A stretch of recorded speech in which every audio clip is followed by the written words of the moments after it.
doing the thing. We're doing it. Roscoe, you want to say hi to the people? Come here.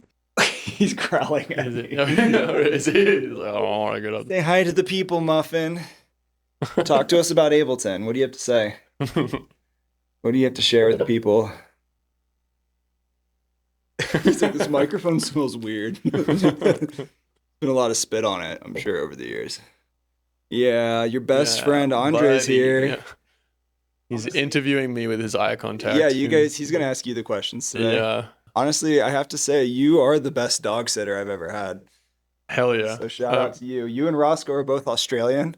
I think Roscoe is the best dog to dog sit. Like, I'm not a dog person. I've always been a cat person. Yeah. I never would have guessed that. Yeah. I mean, I made effort to, like, you know, kind of put my mind in, like, the position of, like, a dog person. I'm like, why do people like dogs? But Roscoe's easy to like. Like, he just is. He is until he jumps and hits you in the balls. Yeah. Which happens a lot. Yeah, unfortunately. I feel like I gave him the grace initially. Like, he's doing this by accident, but it's been a number of years now. He sniped me today. Yeah, I feel like he's got laser precision. He just gets in there. I'm starting to doubt that he's doing it on accident now. I don't think it is on accident. No, he loves you though. I think out of all of my friends, you're the favorite.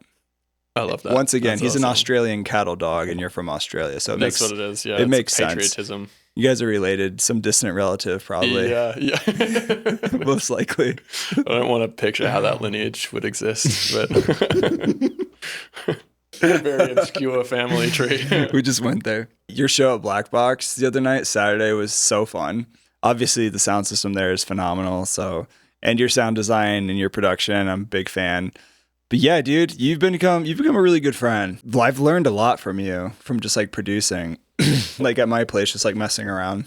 Definitely turned me on to some plugins, like the W1 limiter. I'm a slut for that plugin now. Yeah. I use it all the time on drums. Are you still using that on your drum bus? Yeah. I think I use it on a lot of stuff. I'm trying to use it less. It feels weird to be like, yo, check out this sick plugin, and then as soon as you bring it up on the podcast, like, I'm like, hey, by the way, that plugin I showed you sucks.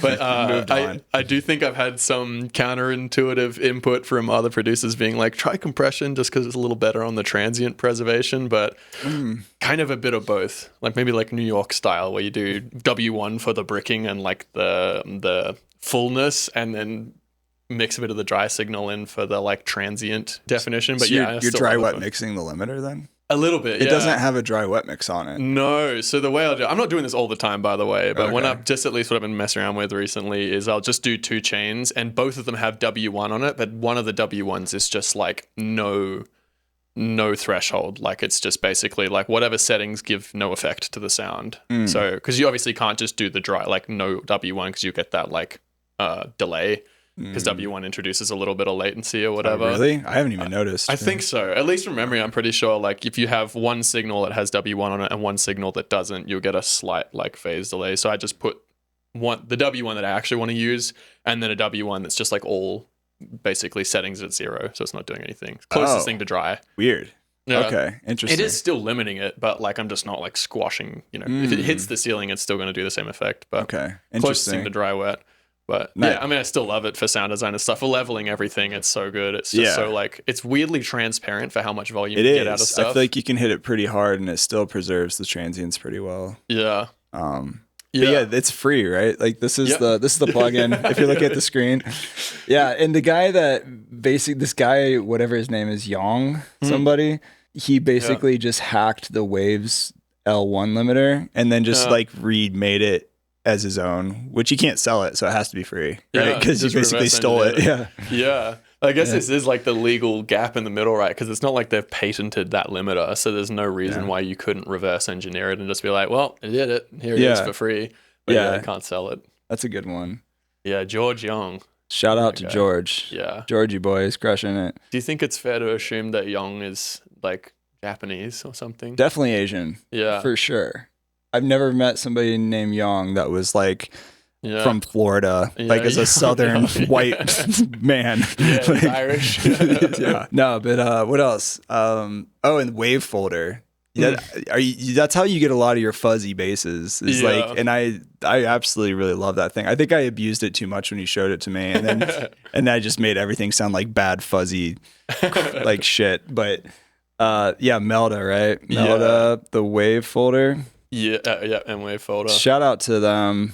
Honestly, this company's goated. They are so goated. Absolutely goated. I would love to get maybe somebody from them on the podcast. Like whoever's coding this stuff. I would, This thing. I would love to meet somebody from Melda. If there's any Melda people watching this, hit me up. They should sponsor you, dude, honestly. I feel like with how much I've plugged M-Wave folder, M-Oscilloscope, and M-Saturator, there's a handful of them. And it's just because they're good. Like, they actually are just really great. But Waveshapers is another one that you really turned me on to. Yeah. This thing, and just drawing these curves without actually knowing what you're doing. I feel like you get some really cool, like, distortion out of it. Yeah, it's tactile. Yeah. Like, I like wave shaping because you can, like, feed a sound into it and just move points around and listen to what's happening to the sound while you do it. Yeah. And also with this, you can see the, like, Bezier curves and stuff. Like, you can actually smooth them out. Like, you can see how, like, if you change the width of that little these little bars, the TIE Fighter, the TIE Fighter, you can widen those and then you get smoother curves. It's just sick. The only thing I would put above this in terms of wave shaping is the Fruity one. You don't have as much customization as this, but the interface is just so minimal. It's literally just the box with the wave shape in it. I thought this was free. Fruity. Oh, like Fruity. Like the FL Studio. FL Studios. Oh, okay. Yeah. Nice. Yeah, that's bass. But this, and Melda's so sick. They have so many good plugins. And so many. I keep discovering. Sorry, just burping into the mic. Guys, just blame it on Roscoe. That was him. I keep discovering new ones. I was blame Roscoe. But you gotta stop drinking, man. Yeah, dude. Remember last time you were dog sitting him, you gave him a whole sausage and you just like threw up all over the carpet. And it came out the exact same way, and like it was like the exact piece because he like looked at me and his eyes got real shiny, and then he just went like I didn't hear his teeth. Just came right out. It just like vacuumed into him, and then half an hour later, I hear him yakking, and then I see a puddle in your carpet with the exact shape, the same piece, exactly the way it was, just sitting on the carpet. Thanks for cleaning that up. Yeah. He has a very sensitive tummy. Yeah. Clearly, you didn't raise dogs, like you're just giving him. But I love that you were sympathetic to giving him a bunch of people food. I mean, he gave me the look. Like he's not he's a mastermind. Yeah, it worked on me. He's a real manipulator, dude. Yeah, he really is. You've got this track pulled up right now. Yeah, and I think it'd be cool to just kind of break it down if you want to play a little bit of it and then maybe dissect some stuff. I think people might really like that. For sure. Yeah. So this is Butterfly. I put this out on Night Owl Collective like March, I think. Yeah, a couple months ago. Yeah, I've heard this song. This is a great song. Yeah. Thanks. Let's hear it. Yeah, it's a song. Dude, Disperser doesn't work on my old laptop. No, damn. Made me sad. What do you mean? It does, like the plugin just doesn't load at all? Damn. It's an OS thing. Oh, okay. It was a MacBook, you said? Yeah. Okay. It's an old MacBook.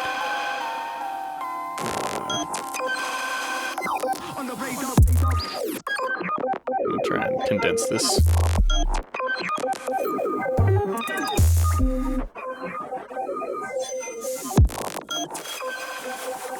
On the radar.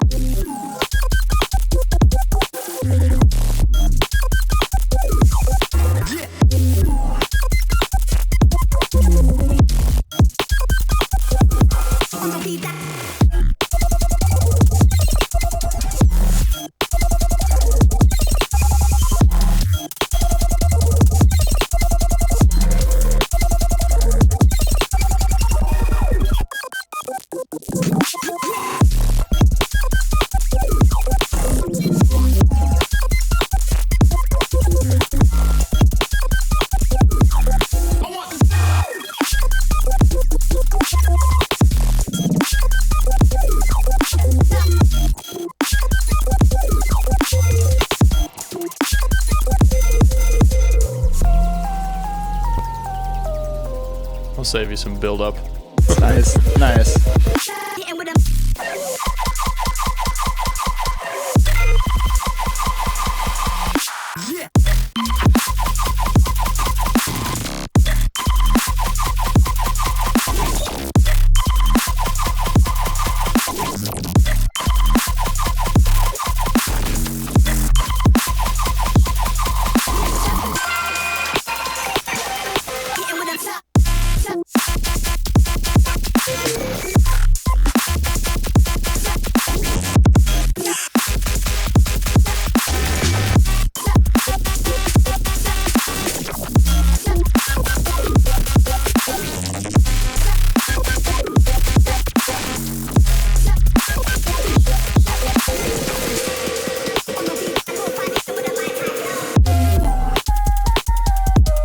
Yeah. So sick, dude. I love that song. Thanks. It's disgusting. Like, there's a lot going on in here. Yeah, a bunch of random sounds. I haven't done like melodic stuff for a little while. I had a real phase of just doing like bass music, which is like, I like bass music obviously, but yeah, it was nice to do something more melodic. A lot of your older stuff, I felt like you still had a happy balance of both. Like you did a lot of melodic stuff, but then still like made it really gross and dirty in the drops. Yeah, I mean, like, it's funny, when I started Copycatt, I was releasing like borderline ambient stuff. Like it was, I was I'm still a big like Sorrow fan. You know Sorrow? Oh yeah. He's such a lane of his own. I love that guy for sure. Well, I don't know the guy, but I love his music. Right. It feels unfair to say I love that guy. I don't know who that guy is. I mean, he might be really cool though. We should have him on the pod. Maybe I love that. Yeah, he hasn't been to America for like. I don't know. I feel is like he from Australia too? He's from the UK. Oh, okay. But yeah, he's goated. So I was like a massive Sorrow fan, and a lot of the early stuff I put out was kind of in that vein of like, sort of more moody, melodic, and then I just sort of steered into bass music. But yeah, it feels nice to like do melodic stuff again. I'm like, I forget how much I like this. Yeah, break it down. What's on the master first? Let's start there. Like, what do you got? Yeah, I don't think there's a whole heap of stuff. Like, yeah, so this chain is off. Yeah, there's nothing. It's empty. There's probably, oh wait, hang on. Okay, no, there's some like pretty broad groups in here. So like, obviously have my sidechain group, and then okay, this is all like reference stuff. I might even just delete this. So you're literally just clipping master with nothing on it? Yeah, I think I did. I would have turned some of this off, I guess, to bounce out the, okay, so we got -6 on there. But yeah, I think this is probably in pre-master format. So I might have had some stuff on there when I was writing. I usually have just like a clipper. So you produce with a clipper? Yeah. Okay. Yeah, I like it. I think it's just a very like transparent way to hear the volume of stuff. Like when you hit the ceiling, like I'm not like anti-limiting. I think there's also pros to like hearing the limiter you're going to have on your final chain when you're writing, but I also like the effect of just having clipping, because when shit is too loud, it might already be hitting the clipper, but you know when you don't want it to be any louder, because then it starts to sound bad. And that's kind of like a nice spot to be at. I found recently, like sometimes I'll look at a mix and I'm like, I'm hitting the clipper, but it just doesn't sound like it. It might be bricked, but I'm just like, oh, it sounds good. Whereas like having to like retroactively add a clipper afterwards, where I'm trying to like squeeze volume out of stuff, is a lot harder. Then you have to go back and change stuff because it's changing some of the dynamics or like the distortion of everything hitting that clipper. Exactly. Yeah, and limiter is kind of tricky because like sometimes it's doing stuff to your mix that's like it's not clear. Like a sound might be being ducked, and so because you can't hear it as well as you can hear clipping, when a limiter is working really hard on your master, it can kind of just like mess with your perception of all the volume of things. Yeah, I talked to Leo Trix about that on the podcast. When he was here, he was talking about working with a limiter and how like the makeup gain sometimes just like boosts things, especially when you have a breakdown and it's quiet.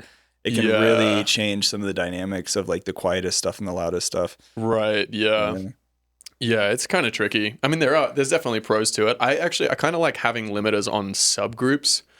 So like say like the side chain, because that's one separation that I always want, is like between my drums and then everything that's being side chained to the drums. So in that case, if I like let the drums go dry, but then in some of the subgroups I have limiting, I don't mind that, because I maybe want more homogenized volume in that area. I don't need dynamics. Yeah, totally. So some of the tracks I've been writing recently, I'll just like, with the smaller groups of like bass and melodic stuff, I will just like limit the shit out of that. And then that's like kind of gets some more interesting like flat tone. What, do you have a favorite limiter? It's always W1. Oh, nice. Really? Oh, okay. It's always W1. Nice. Yeah. Oh, for mastering, okay, like on the final output, like Pro L2 is pretty nice. It's a bit more clean, I guess, but yeah, my settings on Pro L, I don't really like use it. I don't think about it enough to really like think about the settings or whether I like love it sound wise. I just feel like every time I put it on, I'm like, I'm getting more volume, and it's not like doing anything super drastic to the mix, and that's kind of what I want. Yeah. But yeah, so I mean, this project, I've started with this like melodic sample here. I've kind of been doing this thing where I kind of make like a melodic mud pie. You know how you kind of do mud pies for bass, where you just print a bunch of noises. I've been kind of doing that with melodic stuff. So I'll kind of make a rack that generates a bunch of sounds, but it's just scaled or it's in key. So it's all just... That's fun. Bunch of stuff. It's like really beautiful dial-up music. Yeah. You know? Like when you use dial-up internet. If dial-up sounded like this, we probably wouldn't have upgraded the internet. Yeah, honestly. Just kept it there. We all love waiting. It's so beautiful.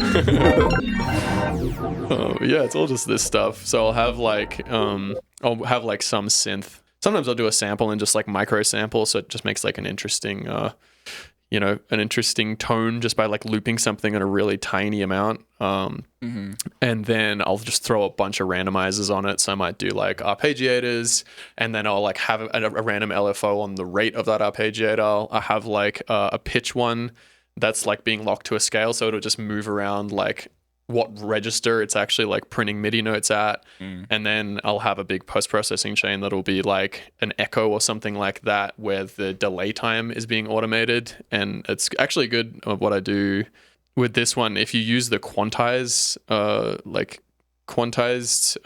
delay times, the pitching or like that you get from shifting the delay is like octaves. Yeah, for sure. I've done that too. It's always fun. Yeah.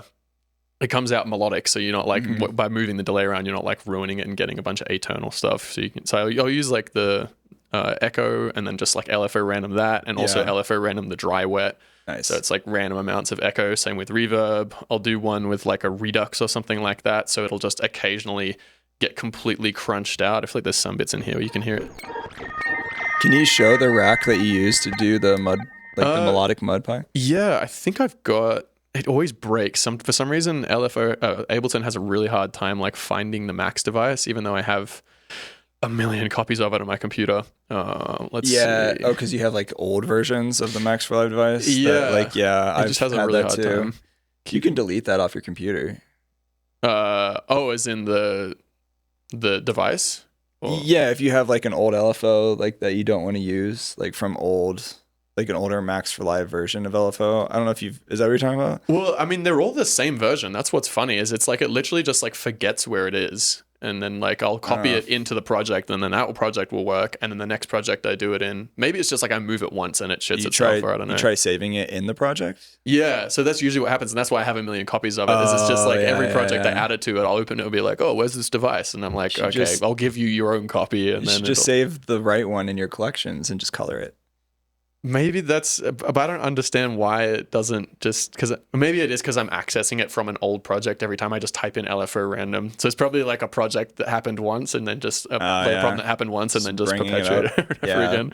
That's a thing. Do you ever use tags, like your tags? No, I don't. The folder? I just started dabbling a little bit with the tags. It can be a nice way to like save certain things like that for quick access later. That sounds like organization. I don't do that. I don't have time for that. I'm trying to think what I would have called this. I'll tell you what I'll do. I'll just do like a quick one to sort of demonstrate, because I don't unless I did. Nah, I think the mud pie was in a different project. I have like a video on my Patreon. That's okay. You don't have to do it. You don't have to go into it. It's fine. But I mean, I'll show you LFO random anyway, just so you have an idea of that. I think this is paid. I don't remember when or how I got it, which is sort of the nature of a lot of the Max devices I have.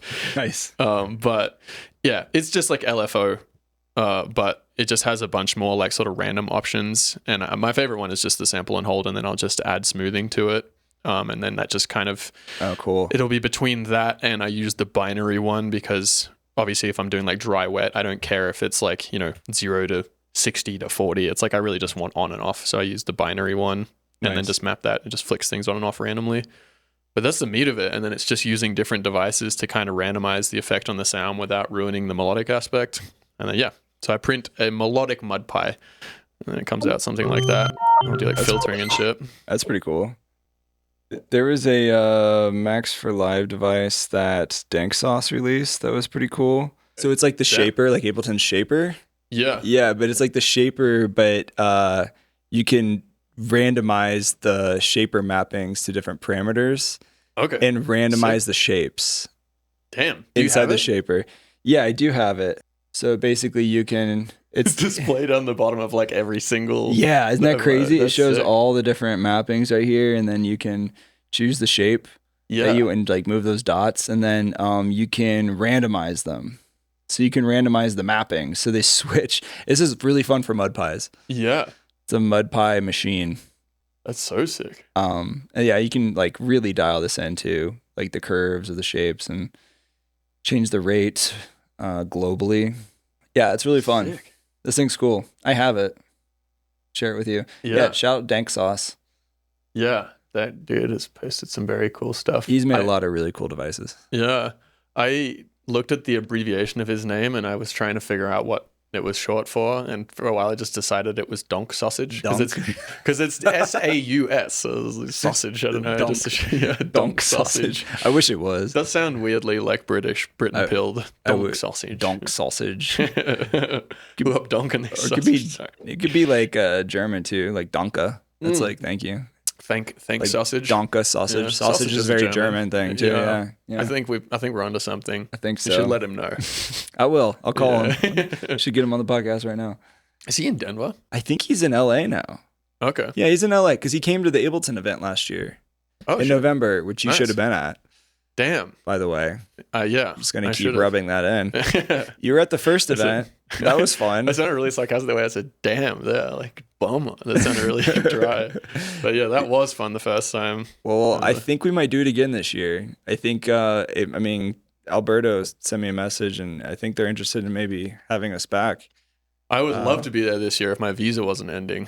When does it end? September. And then I'm getting another one. Well, I mean, there's a chance I don't get approved, but I feel like the chances are much... I'm not expecting to get denied. Like, to get approved the first time is the hard part. And then the second time, it's just basically like every consecutive time, it's like I'm still sustaining the same, sort of things that I, had the first time you approved me. So it's prove that your career hasn't completely crashed, I guess. I mean, you're still crushing shows and you're still active and I haven't gotten worse, I don't think. I don't think so.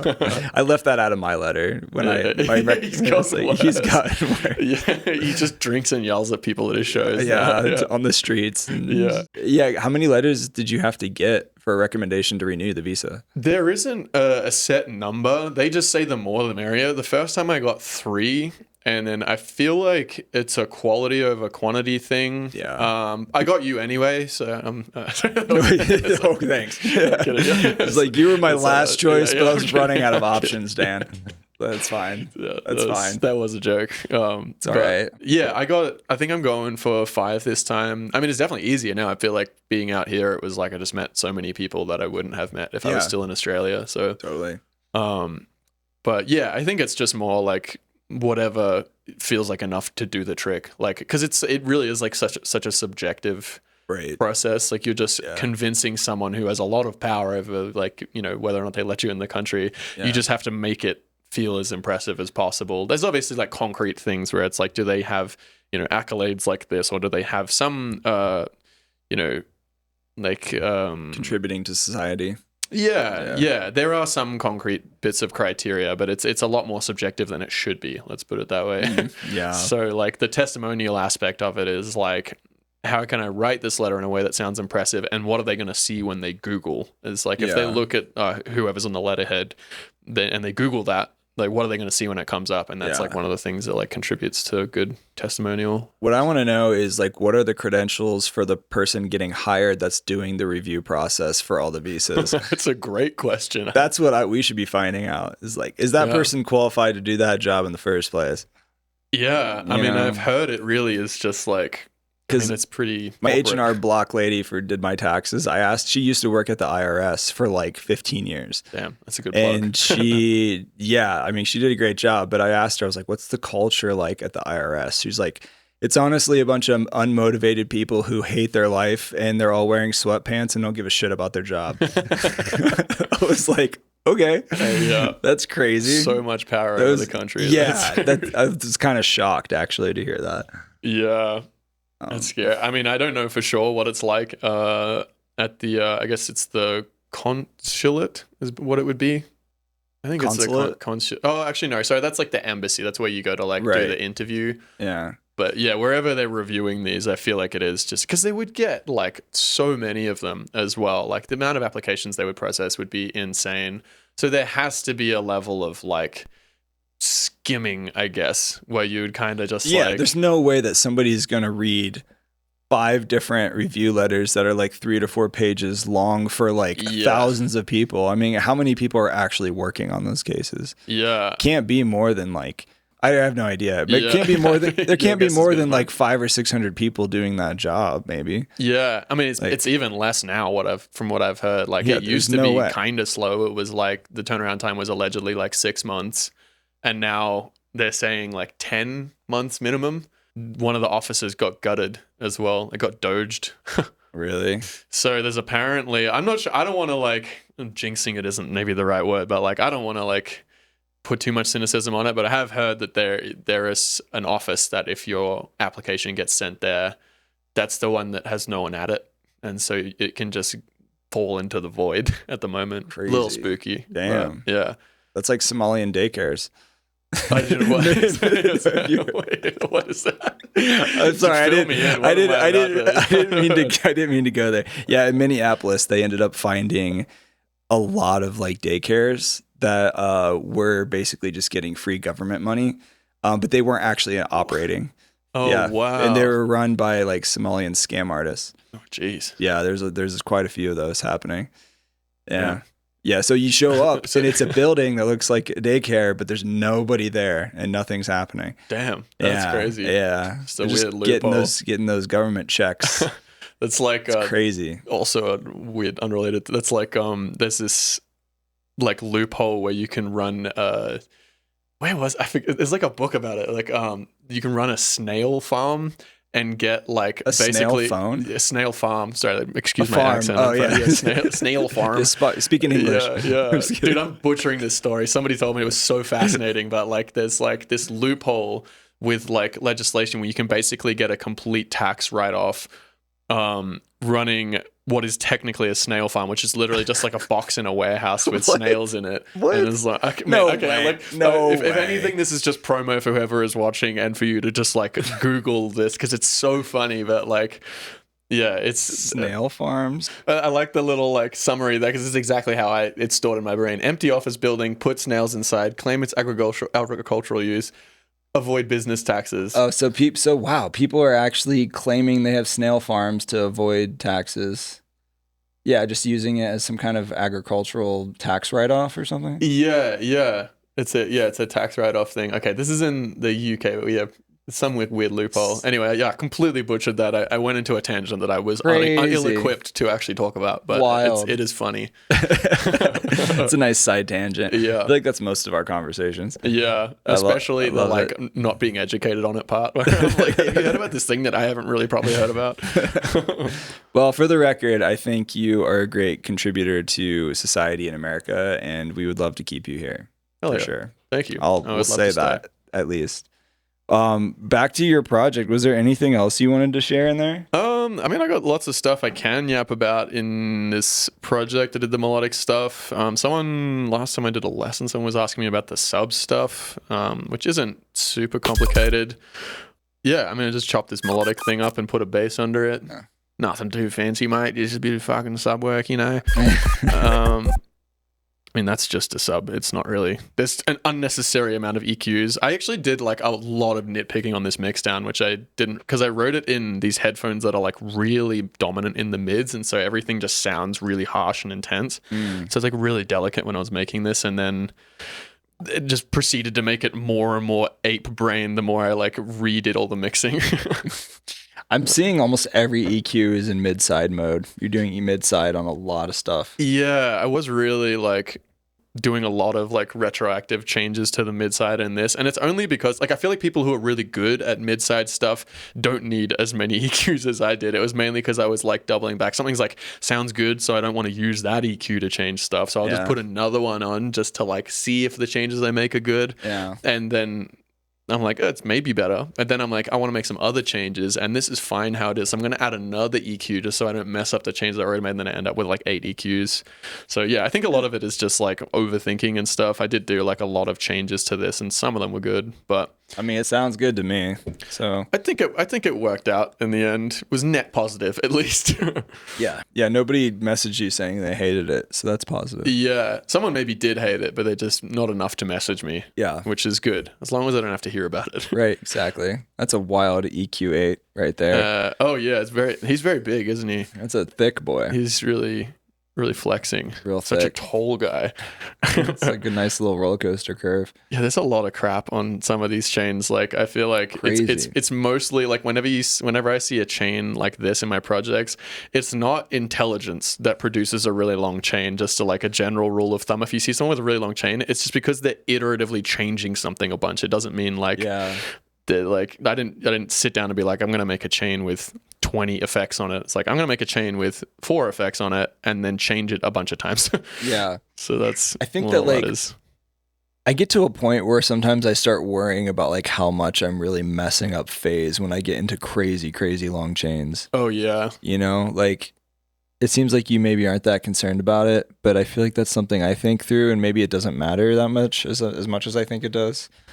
No, I think it is a thing. I definitely with EQs, I've noticed. Yeah. I like before I knew how to make snares, I used to just like try and fix snares by EQing them a million times, and it's noticeable if you have like just exclusively like loads of EQs on something, how much the sound just degrades in a way that's hard to like quantify. You're like, why does this sound bad? Yeah. And I'm not a huge fan of EQ8 in terms of that. Like sonically, EQ8 does sound kind of whack. I don't know. It does something weird that I can't identify.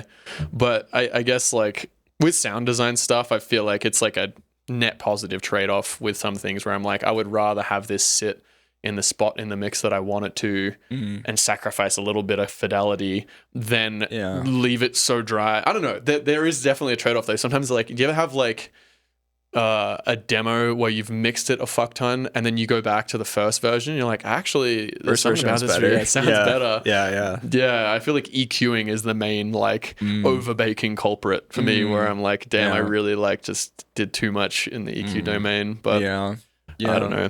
No, I mean, I agree. I mean, I don't think EQ8 sounds bad. I just think there's better sounding EQs out there. Like I find for me, like when I've done EQ8, if I have multiple EQ8s and then I need to do more EQ towards the end of the chain, usually I jump into Pro Q just because I think that like the linear phase on that is really good, and like just I don't know, just sounds nice. Yeah. Like, I definitely agree. I think Pro Q sounds better. I just don't use it because it's like a separate window. It's literally it. It's just like some profoundly simple workflow thing where I'm like, I don't want to open a window.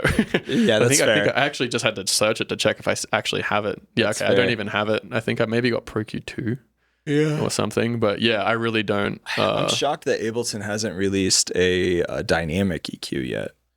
That's a point. That would be really nice. I'm shocked that, I mean, with 12.4, there's so many new updates that are so nice. I love the new erosion.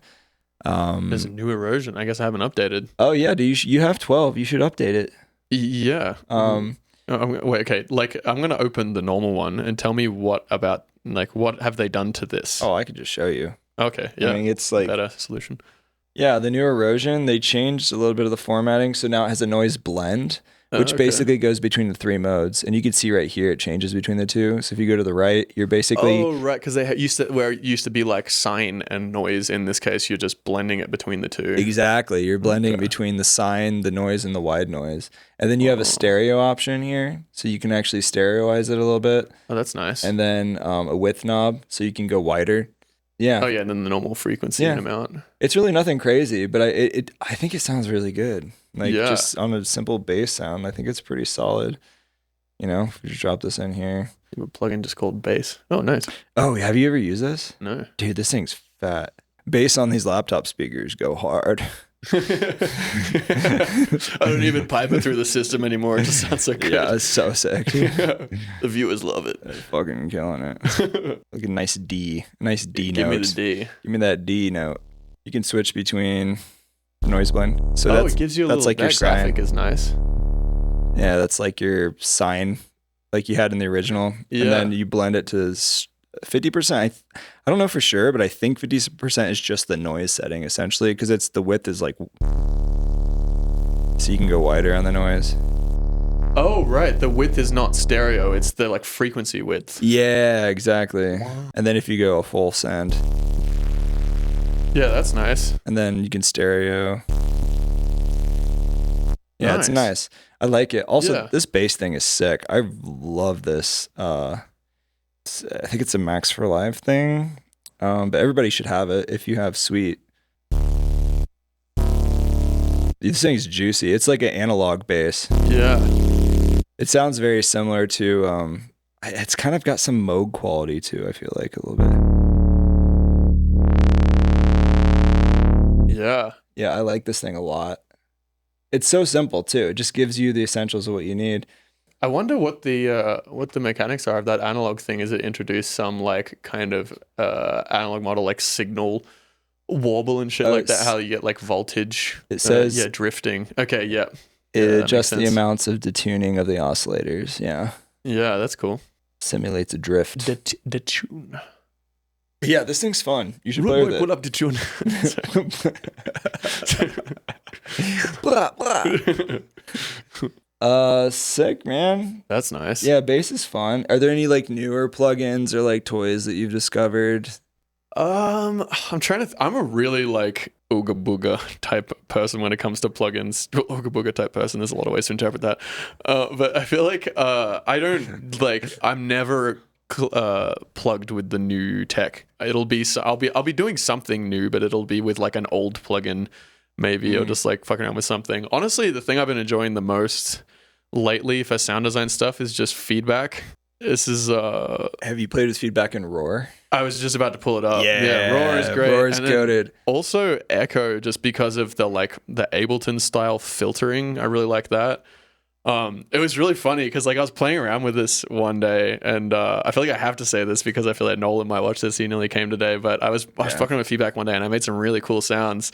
Then I was like, I might make a tutorial on this, and then I like literally 20 seconds after having that thought, pulled open Instagram, and the thing at the top of my feed is Nolan doing this crazy video on feedback, and it's like so deep. It's like, did he hear you say that? He stole it.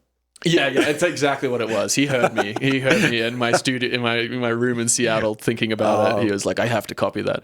No, he did like the craziest tutorial. He's doing like all this crazy like phase delay shit in there, and like using all passes to do all this like into frequency phasing stuff. It was really sick. He's done like a cool breakdown. So I was like, maybe I won't do that tutorial. That's hilarious. But it is a really sick sound design tutorial. What am I saying? It's a really sick like rabbit hole to kind of go down. But yeah, I actually really like Echo, so I do use Raw for it. I like that. Like, show us an example. But I think I was just doing it with like, I'd put like a kick in and then just let the feedback. Yeah, is that working? Dude, I freaking love Roar. Okay, I love it so much. Roar is bass. It's really nice. Just having like bias on stuff. I'm always a fan of that. Okay, they have a new note feedback mode that came out. I think it came out in 12.4. Maybe I'm wrong, but I'm pretty sure it came out in 12.4. So you can tie the feedback to a specific note. That's nice. Like as in like with MIDI input? You can also do that. Yes, there is a MIDI feedback note option if you open up the little sidechain window. And so now you can actually play in the feedback notes. Yeah. Wow. Which is that's pretty nice. sick. That's like how Corpus does it, where you can like feed a weird I've never done that. I've never done that with Corpus, but that's a great idea. Yeah, Corpus it sounds very similar to the right here thing. This is, you have the MIDI feedback note option. So you can choose MIDI from like the bass or whatever. And then over here, note mode grays out. It's great. It's grayed out now because you're playing those MIDI notes into the feedback. Yeah, right. But if you turn this off, then you can just choose one specific feedback note. That's sick. Yeah, I love this thing. It's super fun. Yeah. I haven't really used it, but I imagine you could do some really cool shit. I never use the pop-out window on this. I never do either, but it's nice. It's really pretty. Yeah. It's a good little visualizer. I mean, Wavetable is the same thing. It looks very similar. I'm glad they did that. Having all the modulation off to the right there is kind of convenient. Yeah. Every time I pop it out, I'm like, oh, I don't want that. Immediately put it back down. Gross. No, yeah, it is nice. It gives you kind of everything you need to see right away. Yeah, that's sick. Yeah, there's a lot of good stuff in here. Yeah. Roar is highly underrated, I feel like. Yeah. I've been using the multiband mode a fair bit lately. It introduces, like with any multiband, it does introduce that slight like phase shift between the bands, but sometimes it sounds nice. I haven't really noticed too much, but yeah, probably. I feel like you hear it mostly on transients and that sort of thing. Like just like putting it on drums is one of those things where it does sound good though. Like sometimes it can sound good, but it is just like a noticeable effect, I think, where you just start to like lose the like alignment between the bands, but that's fine. It's like kind of a good trade-off. Yeah, for like drum stuff, you can play with a envelope mode, so you can like drive it on the transients, and envelope is an envelope follower. Yeah, so that's nice. You could make it like punch a little more with some of the distortion. As Sick. if you're just turning up that envelope, Yeah, you get some right. more top end like smack out of it. Yeah, play some With sounds. drums. We could. Yeah. We should do that. Give me a nice little drum loop. The person that comes out is my shit. This is you, isn't it? Yeah. Dude, I love your sample packs. I think I got them for free from Rob. Nice one, Rob. No, that's actually fine. I betrayed. Shout out to Rob. I'm so like just incriminating on the podcast with me sitting on the other side of the table. Like, you know who gave me this? Nah, I actually love that. That's kind of a part of it because that was exactly how I got most of my sample packs when I started. So I appreciate that people like buy them. That's nice. Yes, but I think it's like they should. Yeah, I feel like it's the same with the Patreon stuff when I put shit online. It's like, well, you know, like obviously it's nice that people pay for it, but if somebody just gave it to you, you downloaded it and gave it to a bunch of your friends, like, yeah. That's very cool of you to say that, but I personally would want people to pay me for it. Well, yeah, obviously I don't want to encourage everyone like, yeah, just pirate it. I don't care. Like I like, you know, getting like rewarded for the work that I've done on it, but you work very hard on a lot of stuff that you do and it's your job. That's the thing too, is like, I feel like a lot of people don't always appreciate the grind that a lot of artists put into their music because music is so like commoditized. You can have a song for free anytime, anywhere you want. And like, it's just not, and people still buy vinyl, which is cool, but like, you know, Patreon, there's a reason why people do Patreons. It's like another stream of revenue and you got to have multiple streams to make it these days if you're going to do music full time. Yeah. You know, it's a grind. So any chance I get to like buy stuff on Gumroad or like support people like you, highly recommend it. Yeah, it is odd, like, because I feel like the era of like getting into music and becoming obsessed with sounds and stuff, you don't ever really think about the effort that goes into it, and I don't know if that's a good or a bad thing. Like I don't, like when I was getting into like Koan sound because they were a huge influence for me, I wasn't thinking about. It was like clear that they were really good and very talented, but I wasn't thinking about. I don't know. I wonder if it is like okay for that to be the way that it comes out. That people don't think about how things are made. They're just like, this is sick, and I like want to buy this because like I'm excited about it, rather than like I want to buy this to like make sure that the person who made it is fed. I think both are healthy, but I'm okay with it not being about like people trying to support me. I like that people do. That's actually really sweet. But I'm okay with the demographic of people that are just excited about it for some reason that's like completely unrelated to me on the other end of it. They're just having this experience with music and they're like, oh, that's like fun and cool, and like I want to buy cool stuff and have cool things, and like I'm happy to have that separation be a part of it as well. I don't know. I mean, yeah, obviously, because you as the artist, you want people to enjoy the art, right? You want people to enjoy your creation for sure. Yeah. But it's also good to be supported, you know? Yeah. It's nice to pay rent and travel and make money. Yes. No, yeah, 100%. And it is nice that people think about that. Some people are like, oh, I like this art, and actually like somebody made this and I want to like, you know, for sure, keep that alive. Absolutely. Cool. Also, that was the first show I think I saw you play, was opening for Koan Sound. Oh yeah, the Ogden one. The Ogden, yeah. That was fun. Show. That was a good time. Yeah, it was a great show. I was talking to Nolan about that a couple of days ago. That was your first Magic Mind, actually. Was it? I think so. I think it's because I gave you a pack that day. And I was like, I remember you bringing a whole box. Yeah. we smashed those. Shout out to Magic Mind, by the way. We love you. I'm always fiending for these when I come through Denver. I know, dude. Yeah. You have a problem. We're gonna have to cut you off. Yeah, I mean, you're my dealer, so like if I have a problem, it's your fault. That's right. I'm the plug. Yeah, I got you. But they are really good, honestly. Big fan.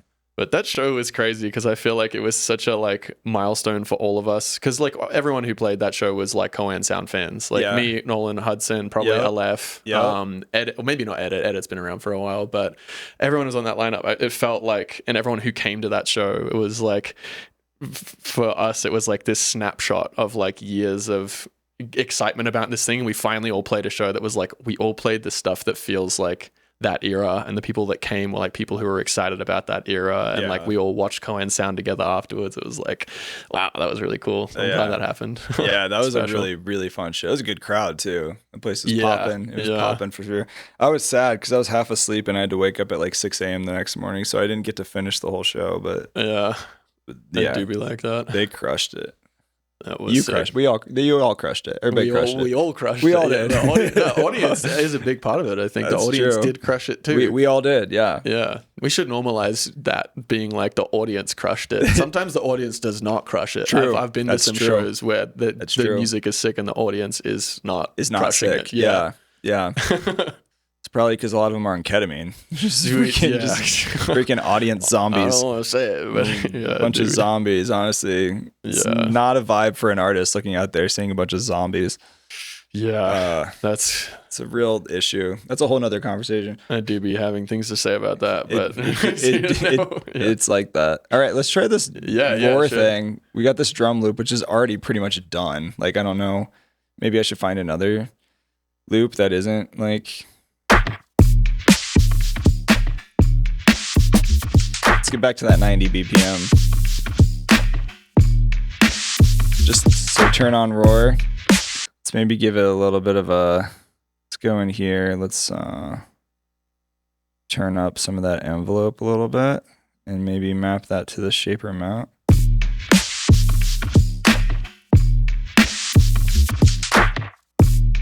I feel like it does give it a little bit of a pop. The shaper 3 mount. Oh yeah, look at that. The graphic moves. Yeah, just playing with that envelope a little bit and just giving it a little bit of top and mid, maybe. Just a little bit of that. I mean, obviously, and then maybe dry wet mix that.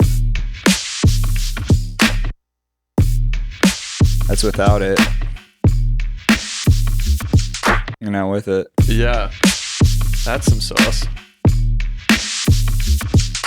Yeah, the envelope follower is nice in this thing. Yeah, I've never used the modulation really in Raw. So much you could do. Yeah, this thing's so fun. That's so sick. Any other things like new toys that you've been playing with or workflows? Geez. I mean, I use a shit ton of Shaperbox still. I love Shaperbox for sound design. It's very Me too, man. You really turned me on to Shaperbox. Don't they have 4 now? Or is it still 3? They might. It does feel like they put out a new one every like year to a year and a half. Yeah. But something like that. I'm still on 3. It's still 3. Yeah. Yeah. Okay. I think nowadays they might be doing the thing that all the companies are doing where they're moving to like just sort of subscription model type thing. Because it just feels like now they're just adding modules. It's not really like they're releasing a new version, because I keep getting emails where they're like, we just added a thing and you can pay an extra like $15-$20 to add this module or whatever. Which I rarely do because I'm set in my ways. Like, I don't need new stuff. I mean, there's already so much good stuff in here without paying the upgrades. Yeah. But I mean, yeah, a lot of the stuff I'm doing in Shaperbox it's just rhythmic stuff. Like, but I really like I'll take like some like foghorn of a bass and just add a bunch of movement to it. This is my samples folder. It's just literally this tab. I don't organize anything at all anymore. It's you don't use your user library at all? No. I used to actually put things in folders, and now I just leave things wherever they are. This probably explains my Max for Live problem with LFO random, is I don't have it in a folder. It just everything is here. Amazing. And this is maybe I should do, but yeah, I'll like okay, hang on. I'll find like this like a foghorn and. So I'll like just smash some distortion on some like sustained sound and then use Shaperbox to kind of do all of the movement on it. But yeah, I don't know if this is like brand new for me. I feel like I've probably yapped about this before, but maybe. I don't know. I have to say though, your presentation at Ableton's headquarters 2 years ago, during our retreat, is I think still in like my top 3 most watched YouTube videos. Sick. Yeah. I feel like the Ableton plug definitely was great for me. I felt like so officialized by that. I was like, yeah, I spoke at Ableton HQ. no big deal. Yeah. But that was fun. I feel like I wasn't sure if that was going to be like the right depth to go into with sound it was design. Perfect, dude. I heard only great things about you. Everybody's presentation crushed. Yeah, that was sick. Such a good job. It was fun. Yeah, I liked Rob's presentation a lot, actually. Just talking about like, it was sort of macro creative things, but it was really like something that everybody could relate to, the way that he was talking about creative problems and just like, I don't know. Yeah, I liked his fishing analogy. He had a lot of good analogies of like existential problems as a producer. It was like, you know, he's like, I think of producing like fishing. I'm going to go out, and if I catch a fish, that's awesome. And a lot of times I'm going to go out and I'm not going to catch a fish, but I'm still going to have a really good time. Like, you know, and that's the really good mentality, I think, just to like see producing that way. Yeah. You know? Yeah.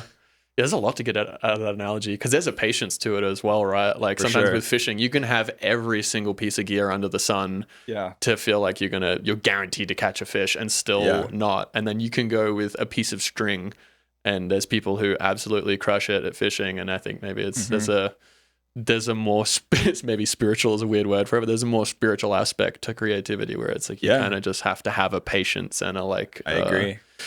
You know, looseness to it. Just letting it happen a bit. 100%, dude. I absolutely agree. And there's like a beauty in that too, because it takes the ego out of it.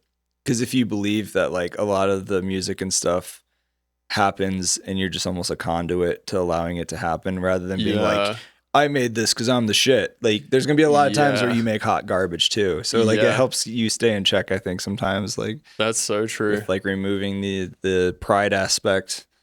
Yeah, that keeps you authentic as well. I really like that. Like, kind of not letting the ego get a hold of you, because it also, that ego translates to pressure eventually. Oh, totally. When you're like, I made this sick thing and I am the shit, and then you have this expectation of like, when I'm in the studio, the coolest shit ever happens, and then you get confronted by the moment of, I'm in the studio, I just made the worst thing ever. Exactly. What's wrong with me? I fucked something up. I did something wrong. It's like, no, you just like, you're on the creative train. Like, just be a conduit. I like that. That's true. That's cool. Yeah. I don't know what I was gonna do exactly to this bass, but I'll take like some foghorn and then just like do a bunch of kind of like LFO shit to it. But there's just a lot you can do with Shaperbox that I really like, because they've got this audio rate modulation you can do here. So like this is time shaper. I really like this, even for just like doing sub wiggles and stuff. So if I wanted to like make this rhythmic, I might just do like an eighth loop and then introduce this little bump.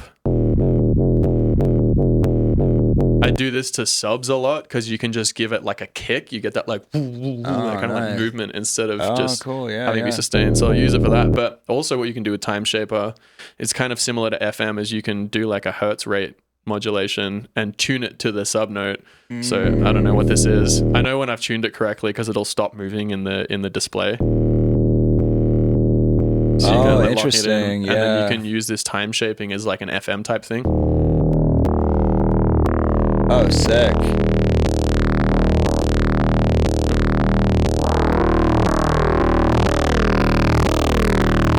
That's crazy.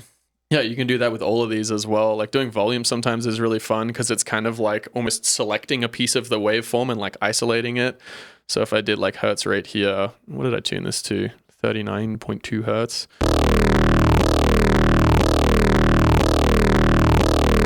And then I can just like basically like chop a piece of it.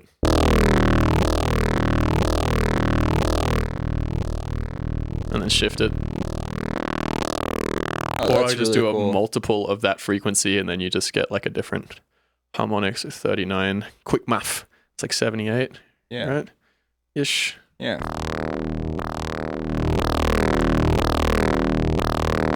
And then sometimes I'll just play with the tuning and see if I arrive at like a cooler sound by picking a different frequency.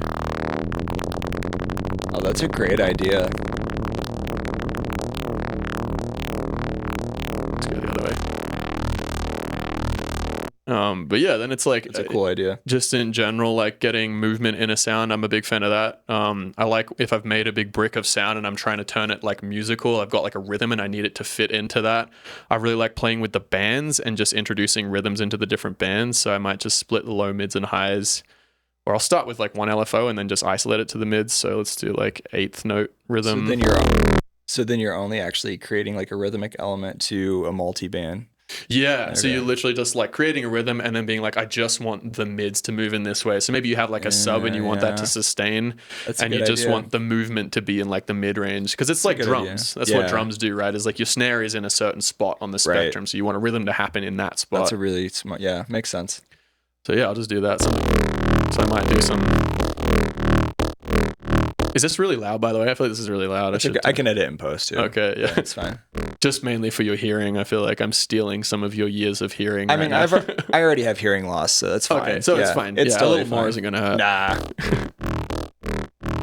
Yeah, this is kind of a random thing, but yeah, then I'll just like pull up the crossover bands.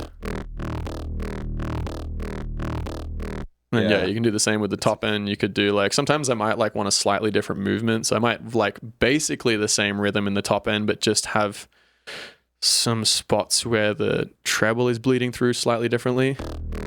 So I might do like that.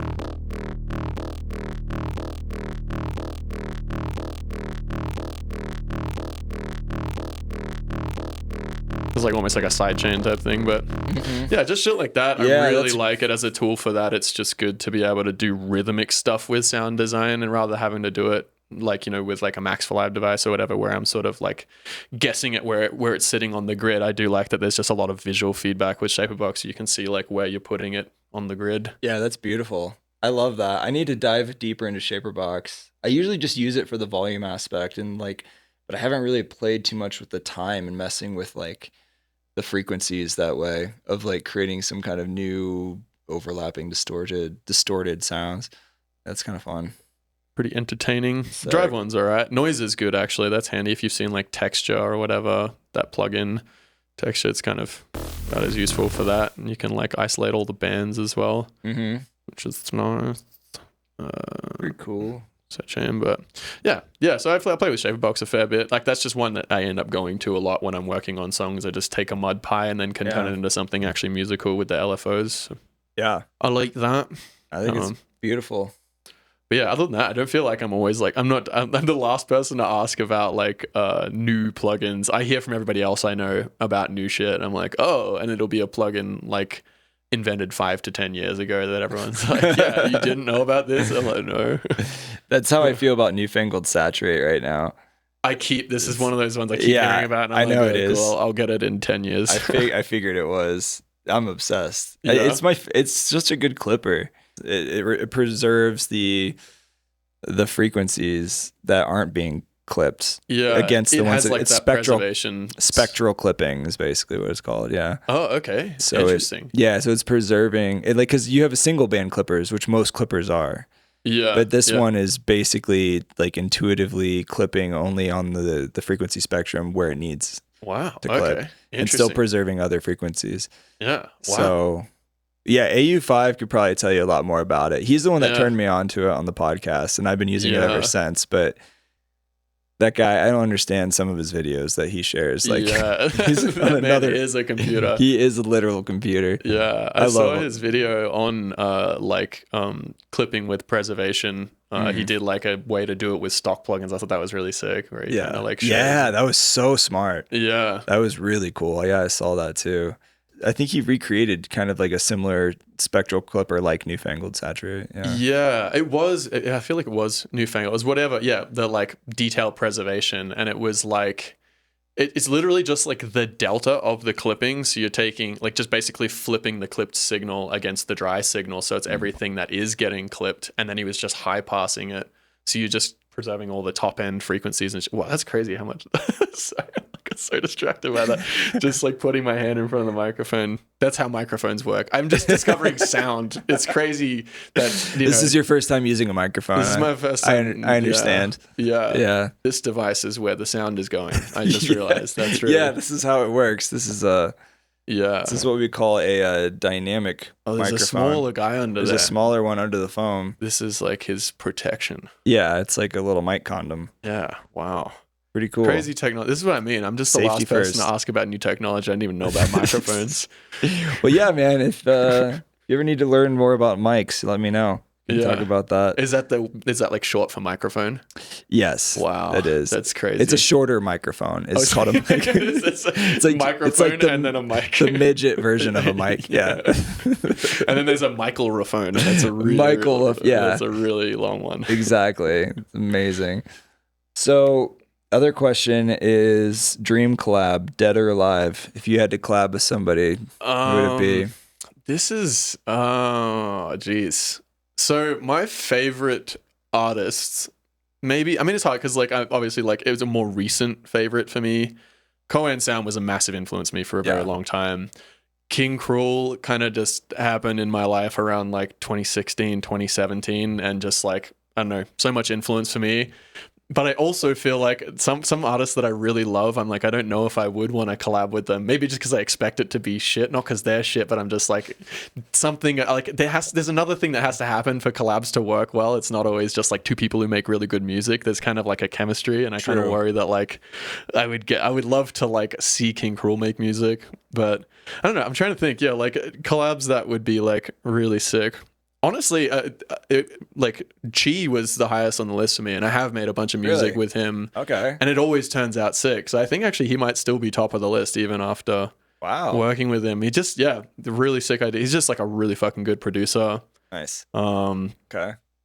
Yeah, I'm trying to think. Actually, so like people I haven't worked with who I would like to. I should have prepared this one. You sent me this question. I was like, I should write down my answer for this. That's okay. Yeah. I'm really sorry. I'm so sorry. I think mine would be Michael Jackson, honestly. Really? Yeah. Wow. 100%, dude. He was just so creative and very, very involved in every aspect of like his music. Yeah. Like in the producing process and just like his energy, his vocals. Yeah. Have you seen the new Michael movie? No, I heard it's dude, it's one of the best movies I've ever seen. Wow. I'm serious. Like, so his nephew played the part of Michael. And so Michael's actual nephew played him, and he went through years of like acting coaching and vocal lessons and like dance lessons and everything to prepare for this role with no guarantee that he was going to get the role. Wow. And dude, so convincing. Wow, like, that's really you cool. would have never known it wasn't Michael. Like it was crazy how good of a job he did like impersonating his uncle. Wow. Is like the most convincing, the best actor they could. He should get an award, honestly, for his performance. Is crazy. It's also really hard to watch too, because there's a couple. Yeah, because I mean, Michael, he was like extremely abused by his dad. Yeah, like really bad, which also is kind of what made him so famous and good. You know, because his dad was like the brainchild of the Jackson 5. Like he basically forced all of his kids like slave labor to be famous. Pretty much. Yeah, I've heard this. It's like. The expense was them, but the product was... Yeah. And then Michael was the youngest. And so for whatever reason, he always kind of targeted him to be like, he put the most pressure on him to be the best and the most famous. And he was also probably the best natural singer. So, but like the music was incredible. Like highly recommend watching it. Yeah. So good. I'm really curious. I feel like people like that. I don't know. I do have a bit of empathy for it because I feel like, I mean, Justin Bieber's like another example. People who get famous really young. Yeah. And they are clearly just like very talented. Right. And we feel like if they didn't go through all that crap, we wouldn't have this like amazing music. And I always feel conflicted about that debate because I'm like, maybe the talent would still exist and it would just happen in a different form. Yeah. Or maybe they have to go through this like terrible process to kind of like, I don't know if Justin Bieber like, you know, had some like crazy horrific childhood, but even just that like experience of like getting that famous that young has got to be kind of terrible for you psychologically. Oh, horrible for sure. It's crazy. I've heard from several people is like it's almost like a sick joke. Like if you want to be successful, grow up with an emotionally absent father. It seems like a dice roll. There's like a portion of people who do really well out of it, and a portion of people who just have awful lives as a result. I mean, really like, though, there's something there. I guess I don't know. Yeah, it makes it weird. Make or break you. We might have survivor bias on that though. I feel like it's weird because you look at the people who are really famous and successful, and a large portion of them have like some horrific childhood story. Yeah. But I guess if you reversed it, where you're like, you get all of if you could get a poll just people who have horrific childhood stories without a success story, how many of them have a success story? Right. Would it balance out the same way? That's a good question. Like how many people, if Michael had like a loving, supporting family that didn't push him into music, would he have been Michael Jackson? Yeah, maybe not. He would have just had a good life and been maybe. happy instead. Yeah, maybe. But probably still living in Gary, Indiana. Who knows? Maybe. You know, like, is that where he's from? Yeah. Wow. Yeah. Gary? Yeah. The place, you don't need to go there. Okay. It is the like slum hood of Chicago. Wow. Yeah. Wait, you said it's in Indiana? It's right across the border. Yeah. Oh, I see. Chicago's right on the other side of Illinois. Yeah. Wow. Yeah. Gary, Indiana. I don't know. I used to drive Chicago all the time. And when I lived in Indianapolis, I'd have to drive basically right past Gary to get in there. And just like, there's a lot of smog. A very like heavy manufacturing. Okay. It's like an industrial town. Very, very industrial, kind of run down. Wow. But a lot of, man, like Michael Jackson's from there. There's been a couple other celebrities who have come out of Indiana and from that area too. Yeah. But yeah, it's interesting. I don't know. Glad I didn't grow up there. I was driving a large RV with a 20-foot trailer behind it, and I was running out of gas, and I had to immediately stop because I was literally going to run out of gas on the highway. So I had to pull off a ramp in Gary, Indiana, pulled up some gas station, had like bars on the windows. Like I was definitely like in the hood for sure. Yeah, And like yeah. I got out and I was like in and out as fast as I could. Like I felt like I was definitely going to get shocked. I stood out for sure. This like skinny white guy from the Midwest. Yeah, with a Everybody's giant looking. trailer. Yeah. Everybody's looking at a nice trailer too. Like I was working for a company in an internship and I was like driving it for work, but that was, I thought I wasn't going to make it out of there. Damn. This is like a random question, but have you ever actually run out of gas? Like just had the car like tap out on you? Oh yeah. I'm surprised. I feel like so many people haven't had this experience because you just get that anxiety of seeing E Right. and you're like, Well, my gas light didn't work. So at one point I just shit. like didn't, my old like Grand Am. you just Yeah.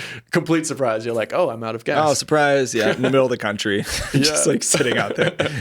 Thank God for cell phones. Yeah. Yeah. It's just funny. I don't think about, because they have to like sort of debate. I imagine like if you're a car manufacturer, you have to debate how far should you put the warning light from zero, like the car is like honking out. And I actually think they give a bigger buffer than you'd expect. I've only had it happen to me once. Really? Like my friend was driving me to the airport and we were like cutting it close as well. And he was like, oh, my car's pretty close, but I think we'll make it. And we pulled up to the stoplight that was like a couple of miles away. This is Johnny might even see this, I feel like.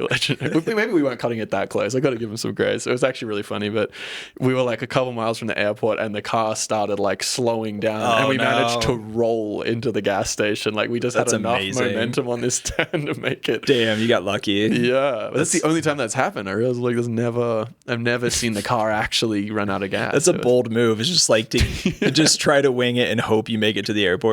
Yeah, I respected it. And we did, but that was as close as you could have cut it. That's ballsy. Damn. Yeah. Wait, how long are you in town again? I'm going back Wednesday. Okay. Yeah, I got that Go Wild thing. Nice. It's nice. $16 flights when I've got a week to kill. There you go. A week to spare. $16 flight? Mm. I know it's not Frontier or Spirit. I know it's not Spirit. They're gone. They gone? Yeah, Spirit's gone now, dude. Whoa. Spirit Airlines closed. I didn't know that. They couldn't afford the gas prices. They couldn't hack it. Yeah. I mean, fair enough. I mean, understandable. I didn't even think about that. Of course, planes take gas as well. Way more than a car. Yeah. Yeah. That's like the main thing that they have to deal with in terms of like expenses, right? That's the main one. Oh, and maybe like rent to the airport. You know, like, yeah. I don't know. That and trying to dodge people on the tarmac.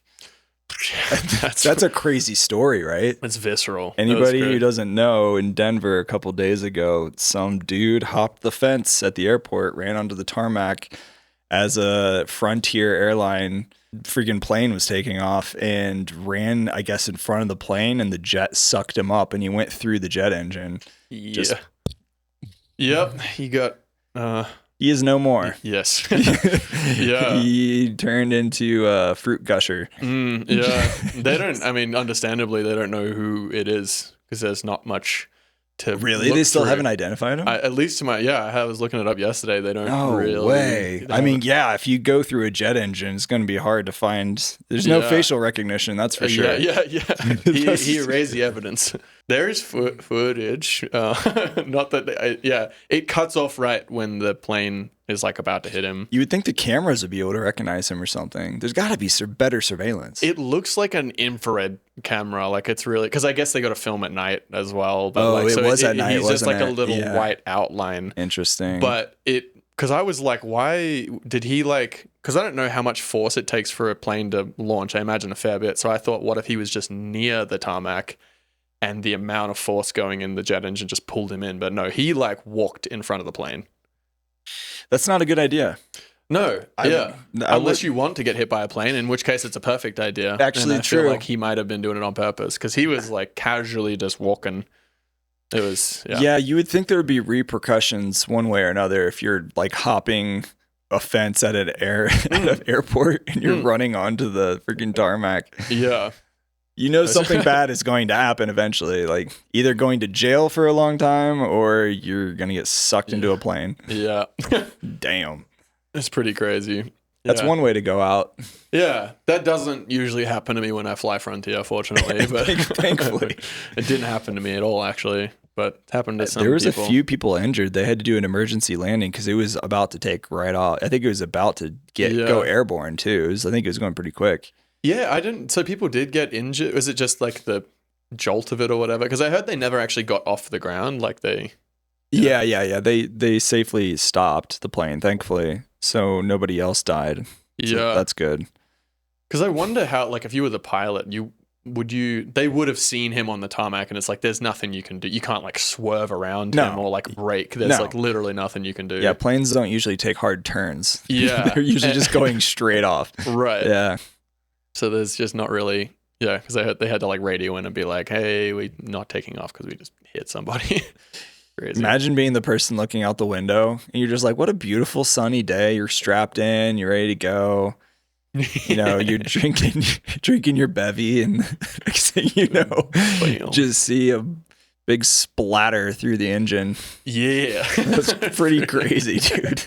That person probably needs therapy. Yeah. Well, it's like that'd be traumatic. There's photos of the jet engine. There is a little bit of blood splatter and stuff. Like you can see that something happened that probably involved a person. But some of the photos, because a few people took photos of the jet engine, and there's just people like standing in front of it, just looking into it. Like there's like one where there's like a guy and his kid like standing there looking into the jet engine. Like he's like, look, son, this.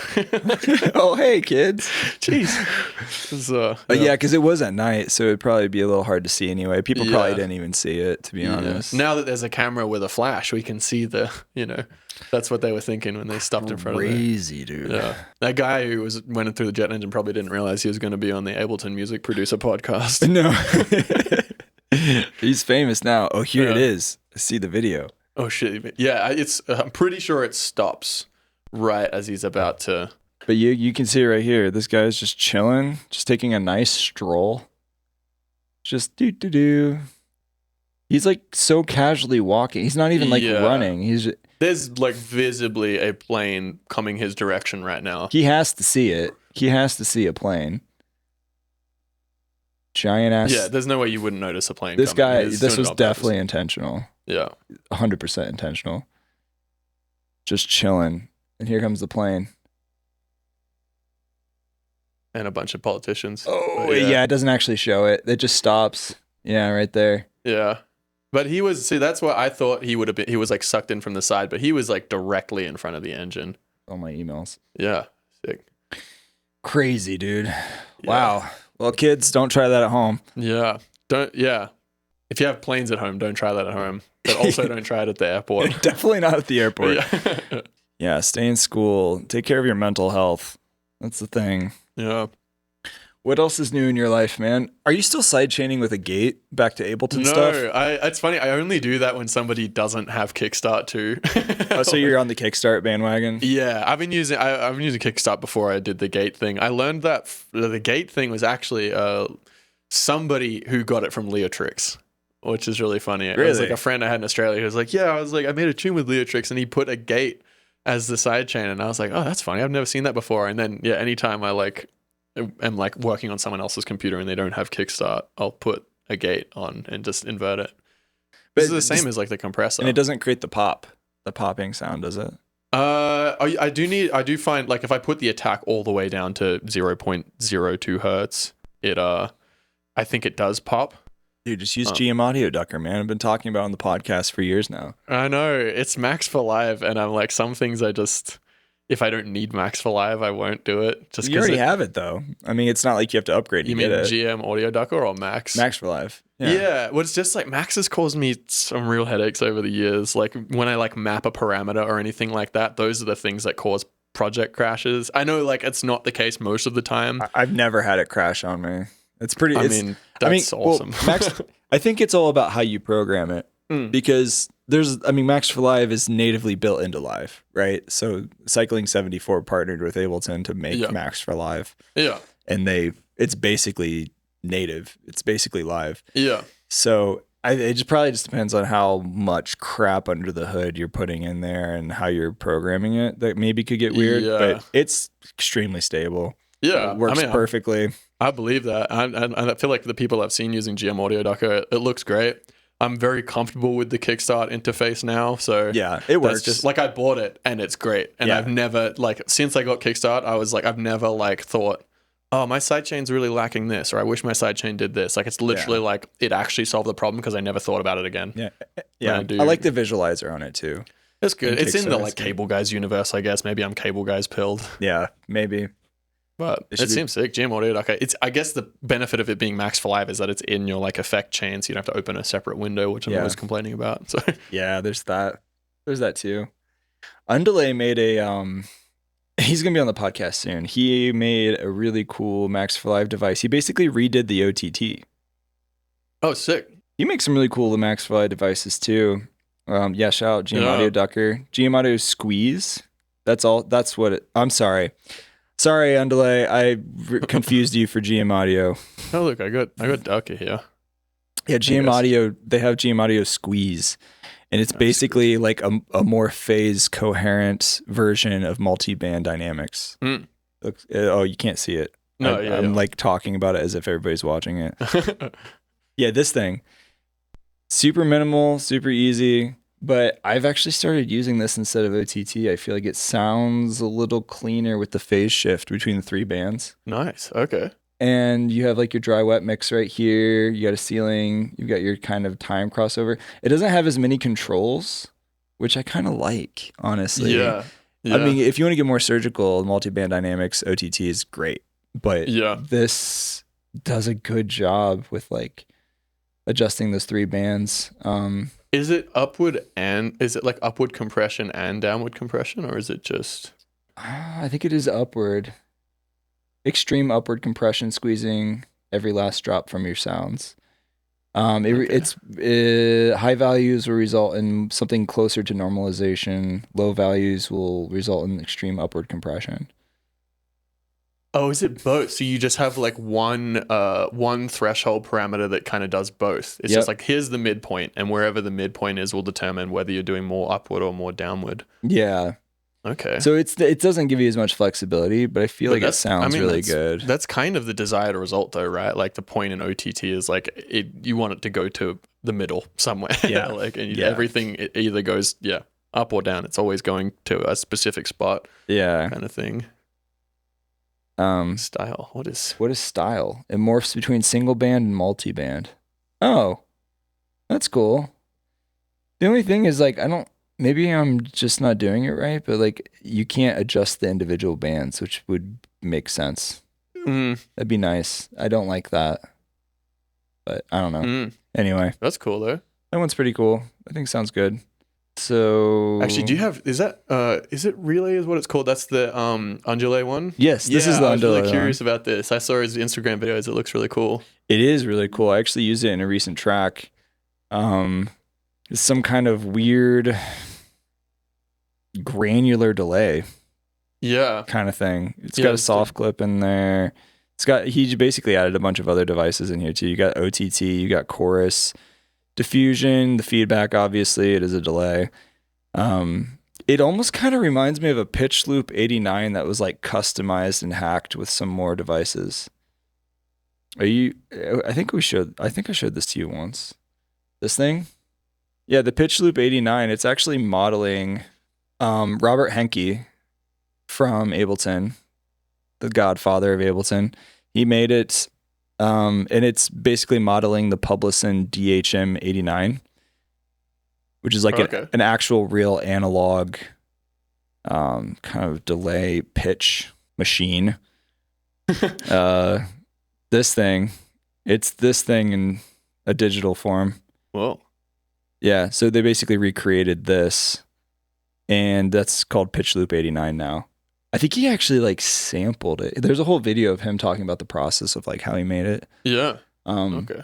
But this thing's really cool. If you ever want to make like pads out of any sound, yeah, or like some kind of like Sound Toys Crystallizer? Yeah. It's like a way more intense crystallizer, had a baby with some kind of like delay looper kind of thing. Right. Okay. Yeah. So it's like a granular, like pitched delay type thing. Yeah. That's cool. It's so sick. I'm obsessed with this thing. You can make some really fun, cool sounds out of it. I've never used it on drums. I bet that would be weird. Let's see what that sounds like. You can like pitch it. You can play with the pitch, and you can separate the left from the right if you unlink them over here. Well, you click that, and then you can maybe pitch one side down, one up or something. Get some weird effects that way. And then it has filters over here, so you can like cut some of the filtering a little bit. Change the position of where the sample is basically starting. Yeah.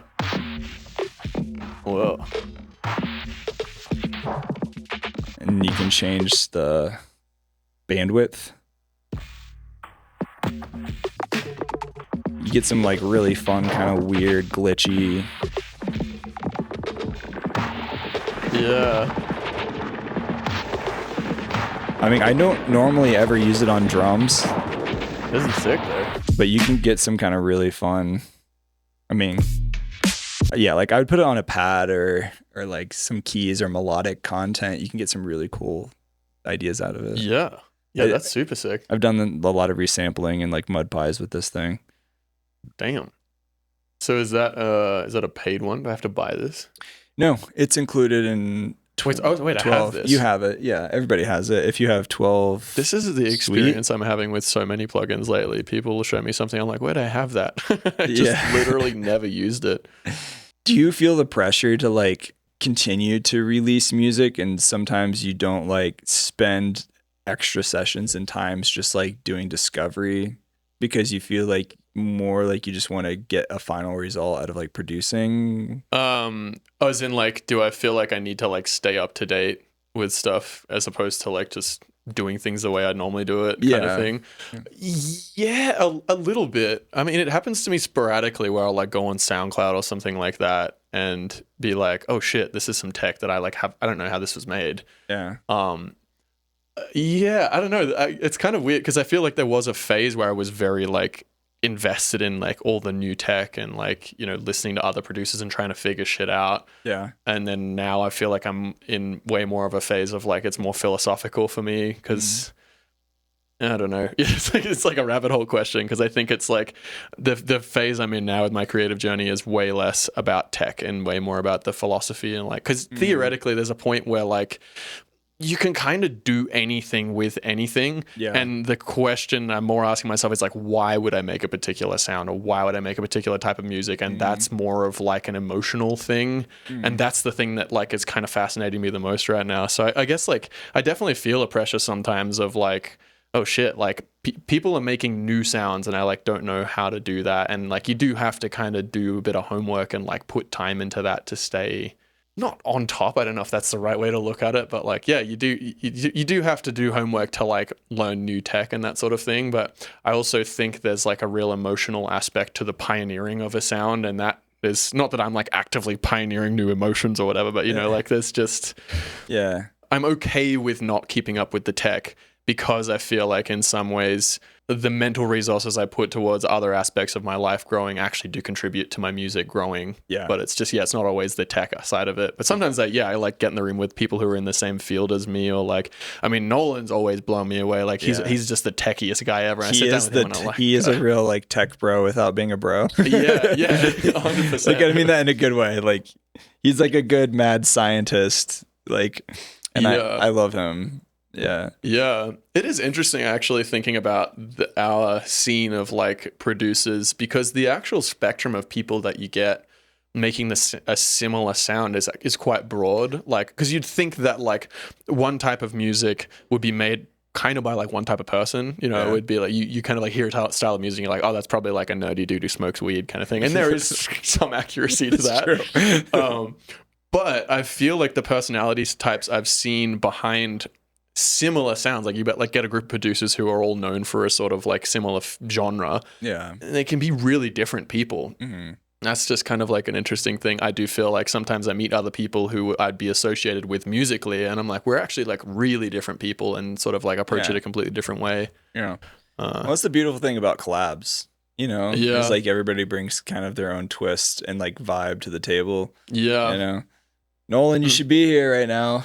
It's actually my bad. I forgot to text him, but he's probably asleep, so he might not. He might still be sleeping at 3:12 p.m. in the afternoon. Yeah, I mean, honestly, I probably would have been asleep as well. I definitely could have used more sleep. Yeah, do you have any upcoming shows?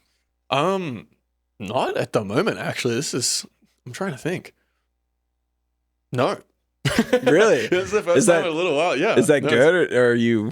I mean, I feel like that's bad. I should have more upcoming shows. I guess. I feel like you went through a season though where you were just playing a ton, like back to back.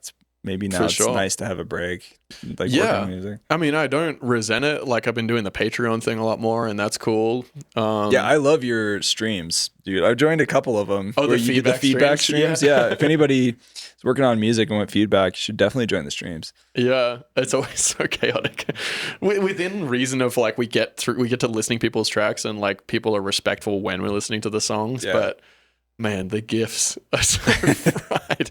The amount of times I'm like listening to a song, and if I just look like a few inches to the right, it's just a cacophony of the most awful, weird GIFs ever. Just complete crowd. But it's funny. It's a fun stream. I just started doing it to like meet the people who are in the Discord, and then it turned into this thing, which is fun. Yeah, it's always a good crowd. It seems like every time you're going live.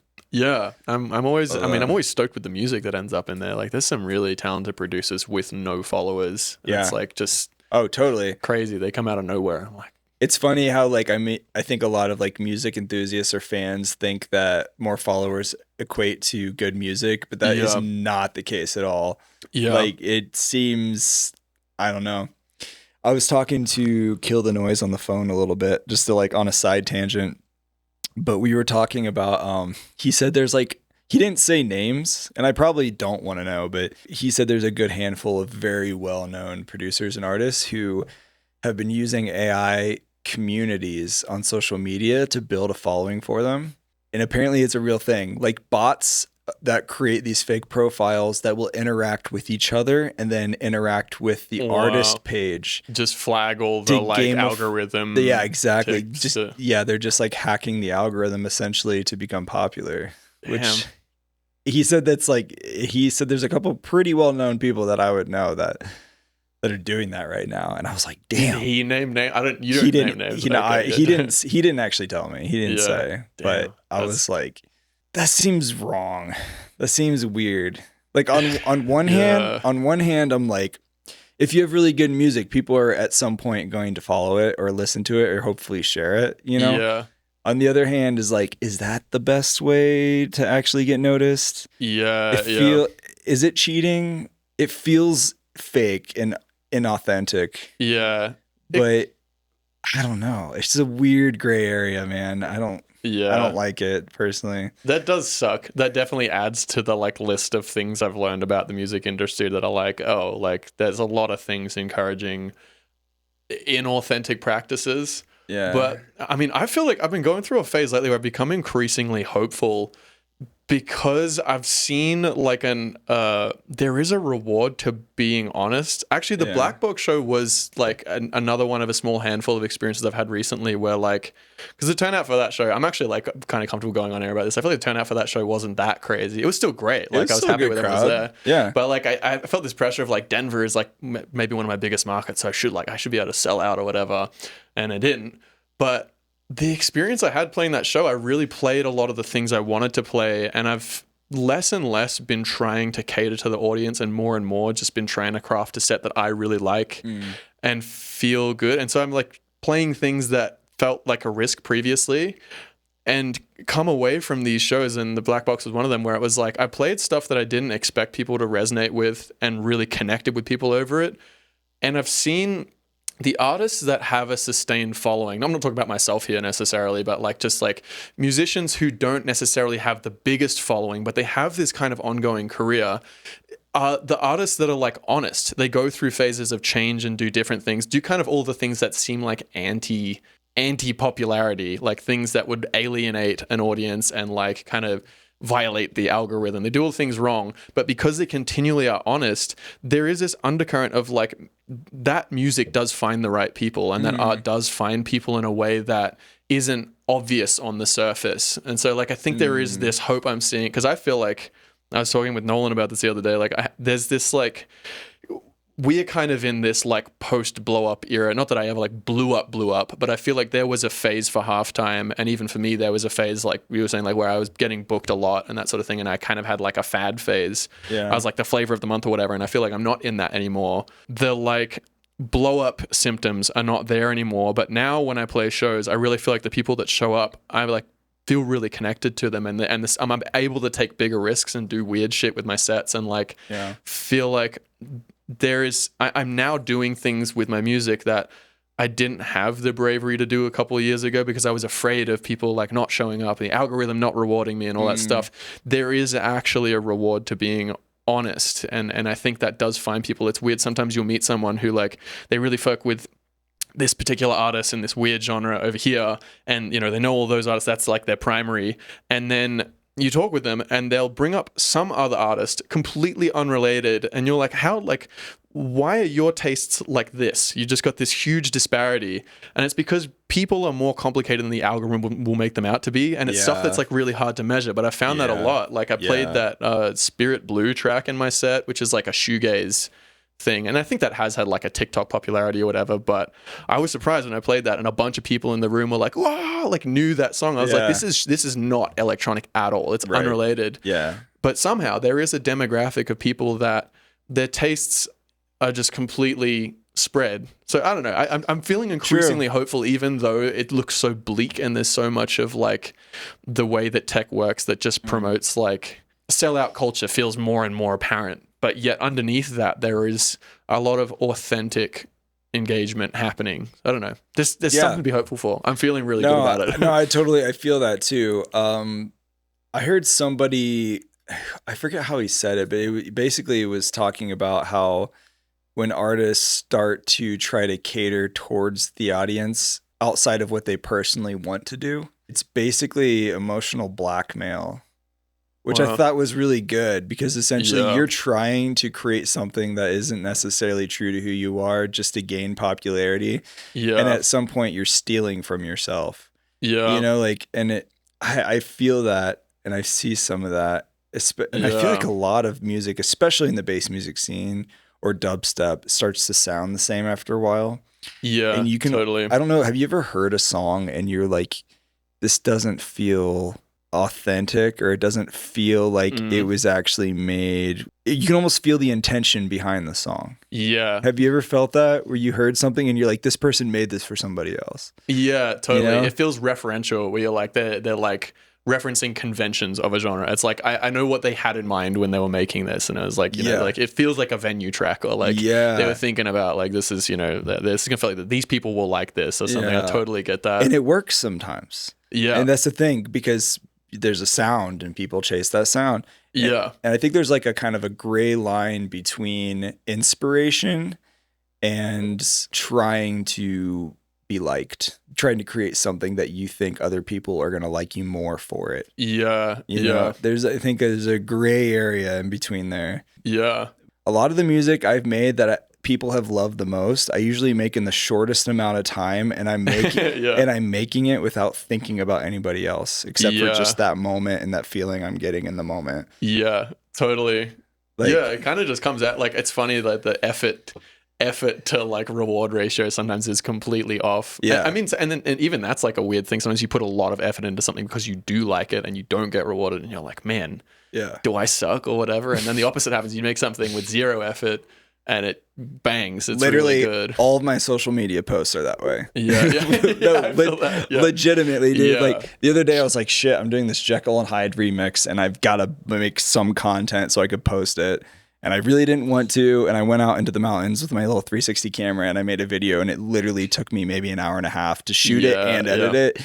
And I had a kind of a fuck it mentality, and I just uploaded it. And it was like my most popular video I've released like all year. That's like, hilarious. It was just so weird. That's actually a repeat story I'm hearing. Like, I'm hearing that a lot from people. It's like, and maybe, and it's like, it's kind of counterintuitive. This is the same with making music. This is almost like a philosophy can be applied to art in general. Is like the more you try to manufacture it, the more it flops sometimes. I don't know. Maybe it's not. There are no hard and fast rules. Maybe this is the whole thing. Is just like don't think so hard about it. Like actually just be honest. True, and that seems like the people I've talked to about social media shit, because you want like, I don't think there's a culture that's like negging on trying to be successful on social media. And it's like I actually want at least my post to reach people who would like it. Yeah. That would be nice. And even that feels like a challenge sometimes. But yeah, I'm hearing this repeat story, and it's the same for me. I feel like I've actually posted 2 reels from the same Patreon video in a day. Nice. And one was one that I really labored over and was like trying to find the best way to introduce it in the first minute or so. All the shit that like, you know, hear about. Like I was like,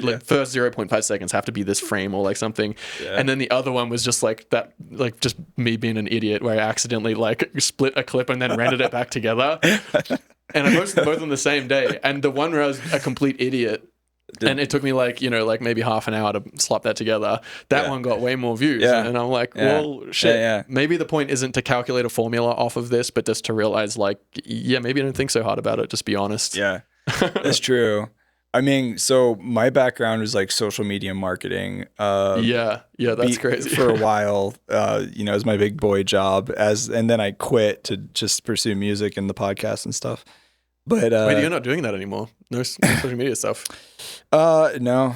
Wow. No, not really. That was in the last, like, you were doing that, like, when I met you. Well, no, I actually am still doing some for that nonprofit. Yeah, I am. You were, like, on the consulting side, for people. On the side, yeah. So I'm still working with them. But the previous job I had was for, like, a medical company.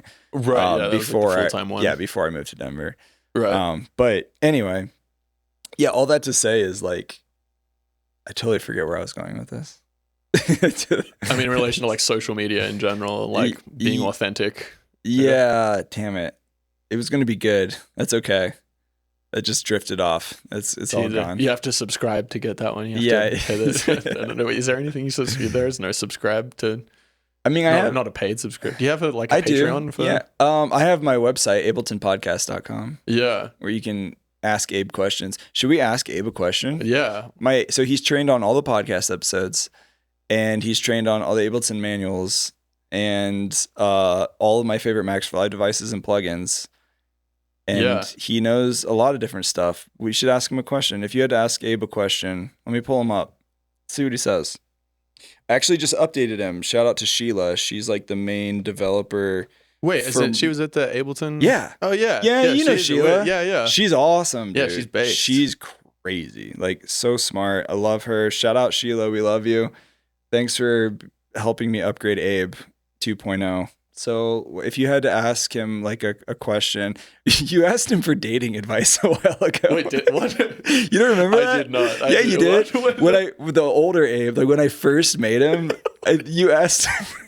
You did. You're like, I don't remember the exact question you were asking. It was like, how do I like find a really awesome girl to date or something like that? Let's see what the update has to say. I think we should ask again. Yeah. I think exactly that. The first answer wasn't good. It was like, I can't help with that, but let's try. It's funny because he's not designed to do this at all. Not at all. You're like, let's show off my music AI, and I'm asking it dating questions. Hey, Abe. Can you how do we ask this? Give me dating advice if I wanted to go out with another producer. How about that? That's still... Yeah. How do I date within my scene? Probably a terrible idea, by the way, but I think... Yeah. Maybe it's not actually... Well, actually, no, it worked for you. I mean, my girlfriend, Emily, also produces and makes dub stuff. She just released a new song. It's really good. Go check it out. Snacks with 3 X's. Did you guys meet through music, or was it... Yeah, in the music scene in Indianapolis. Okay. You guys are a success story then. I feel like that's... Yeah, she's pretty cool. Unless it's not. I mean, no, I love her. Let's see what Abe says. I just punched it in. So this is like... Absolutely. Dating another producer can be great, but it helps to treat it like both a relationship. Wow, so much information. Oh, yeah. This is great. Wait, this is actually, it's like pitched it in a way that's in A few music production This is format. hilarious, dude. A few solid principles. Don't lead with "we should collab." First, I like to think that there's a demographic of people going, "Oh shit!" Like, No, you know what's funny though is she's actually had a lot of dudes who have like hit on her in the music scene. Like when she plays shows and be like, "Yeah, we should collab sometime." Like, and it's actually really funny. Abe is onto something. Abe knows what he's talking about. Keep shit, the romantic yeah. interest clear instead of disguising it as a studio hang. That's smart. Wow. Wow. Second bullet point. He's fixing the scene. Make the first invite low pressure. Coffee, a show, record store listening session. These are actually pretty solid. Respect their creative identity. Producers can be sensitive about taste, process, and skill. Be curious about how they work instead of trying to impress them. That's really good. Wow. Damn, Abe. This I'm is actually really good. really solid. Don't turn every conversation into gear talk. Yeah. Good. Be careful with feedback.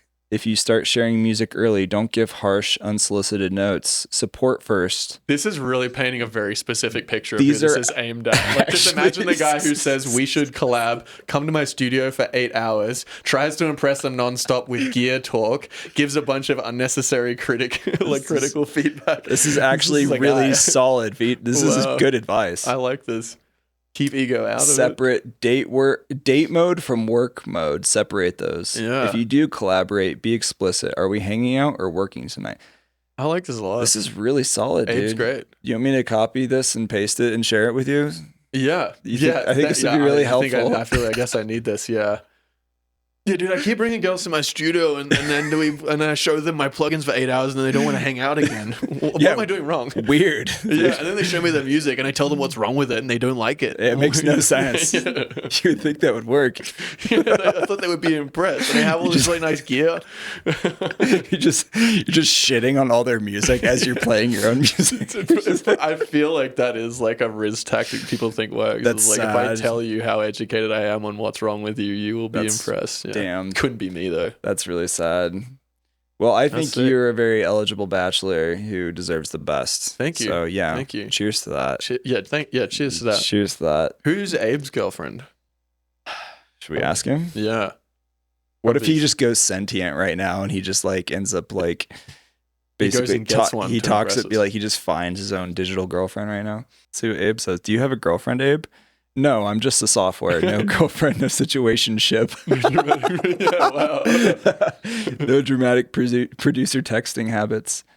Wow, crazy. Good job, Abe. Yeah. Honestly, he's keeping his head out of it. huge upgrade from the last time we asked him for dating advice. Really? I don't remember what the. It wasn't good. It was Wow. he basically I think just said no. He's just like- like I can't do that. Wait, can you ask him what plugins I should use to get a girlfriend? Like stock plugins, Ableton stock plugins. What? Specific. What Ableton stock plugins would impress a new date who also uses Ableton? How about that? Yeah, I like that. Wavetable, right? Yeah, it's Solid. such definitive answers. These are the sick ones. You knew exactly where to go. I love this. Wavetable, Roar, or Granulator 3. Honestly, not a bad choice, really. That reads cooler than look how many macros I mapped. If you want, I can give you a flirty but not cringe Ableton demo patch. Kind of do want to know what a flirty but not cringe Ableton demo patch is. Yes, flirty and not cringe. This is amazing. I had Try this move. wow. I have so much more confidence in Abe right now than I did before. Incredible. I'm glad we got to. Try this move. Make something short, pretty, and a little personal. Not behold my technical greatness. Best flirty, not cringe stock chain. Simpler or drum sampler with a vocal chop, field recording, or tiny melodic sample. Echo for rhythmic movement. Hybrid reverb for atmosphere. Roar or saturator very lightly for warmth. I mean, shout out to Roar again. Yeah. Auto filter mapped to one macro for a hands-on performance moment. Really solid. This might help me. Yeah, dude, you should be taking notes right now. It's all the racks I've been using. That's You're on the right path. That's what we've confirmed today. Yeah. That's amazing. Let me look at my notes. What other stuff we have? How long have we been going? We started this at what time? Like 1:30 Have somewhere we been around there. going for 2 hours? Yeah, We definitely been going maybe for 2 hours. somewhere around there. I think. Okay. Last other questions. Common mistakes you see other producers making. I was thinking about this. I think maybe because like honestly, the best way I would translate that question is like common mistakes I made that maybe I see other people making as well. Maybe the best one is the most annoying one that you hear all the time, which is just assuming that there's a right way to do things. Like making stuff, the technology that we use to make music nowadays is completely different to what it was 500 years ago, 100 years ago, 50 years ago, 20 years ago. And people still made awesome stuff. So there isn't like a way to do it that's definitively going to sound the best or be the best. That's fair. And maybe you can like people watching this can take a page out of my book of like, I'm not up to date with the newest tech on how to do things. But I still make stuff that I love and feel really good about it. I think it's more about your relationship with the things you're using. I think in general, creating comes with a lot of pressure because it's inherently social. Like you can make art for yourself, but I really feel like it is meant to be a tool that you use to. It's like a language. You're speaking to people with. You're turning something inside you into something that you can talk to people about through a medium. But because of the social aspect of it, it just comes with all these pressures of like, I should be doing it this way, or I should be this technically able to do this, or I should, because like producing is like this really technical thing. I should understand how my plugins work. There's just a lot of pressure I think that comes with producing that a lot of really talented people manage to circumvent when I learn about how they do it. I'm like, oh, this guy is a wizard and has no idea how half of this shit works. He's just doing it his own way. So I don't know. It's kind of a macro one, but I feel like for me, assuming that there's a right way to do things is probably the biggest mistake I made. And just like some of the biggest successes I've had, like when you make a demo really quickly and it's your biggest track. It's not always a metric for the best music, but sometimes it is. You make a really good song really easily. It's not much to do with technicality. It's just like having a relationship with your art and being honest and making stuff that you think is cool. Don't try to be a genius. Just like make stuff that you like. That's really good, dude. We should clip that for social media. That was solid. Yeah, that's content. Just don't edit it too hard, otherwise it'll fail or something. I don't know. Thanks for the free content. No, you're right though. I mean, like I remember when I was in school, audio engineering school back in the day, and they're like, clipping's bad. Don't clip. Like, and it's like now everybody's clipping. Right. Yeah. Yeah. Breaking the rules. Maybe we should end on that. Yeah. That was good. Don't think too hard about it. Yeah. Good stuff, dude.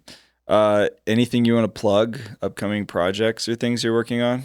Nothing specific. I have a lot of stuff that I'm planning on releasing, and it's all really scattered. Like I have this album. I just released one of the singles off this album I've been sitting on for a really long time. I don't know when that's going out. To be honest, it's not actually completely finished. I'm still like releasing that single was a doorway to me kind of getting a grasp on working on some of the other ones. But I am excited about that. It's more moody, melodic guitar stuff. And part of the reason it was never released and that never went out is because I'm so invested in it. Like I really love that. So that's coming out. I got some bass music shit, lots of stuff I wrote over the last few years that's going out. And for me, it's just a case of like the day I wake up and I'm like, I want to put this on Spotify today. Like, nice. Kind of that. Nice. There's some freedom in that though. Nice. Yeah, I love it. Actually, if that's one thing I could say that producers get wrong is assuming that releasing needs to be complicated. I made this mistake a lot. You really nowadays can actually just like put stuff on streaming platforms for little to no thought.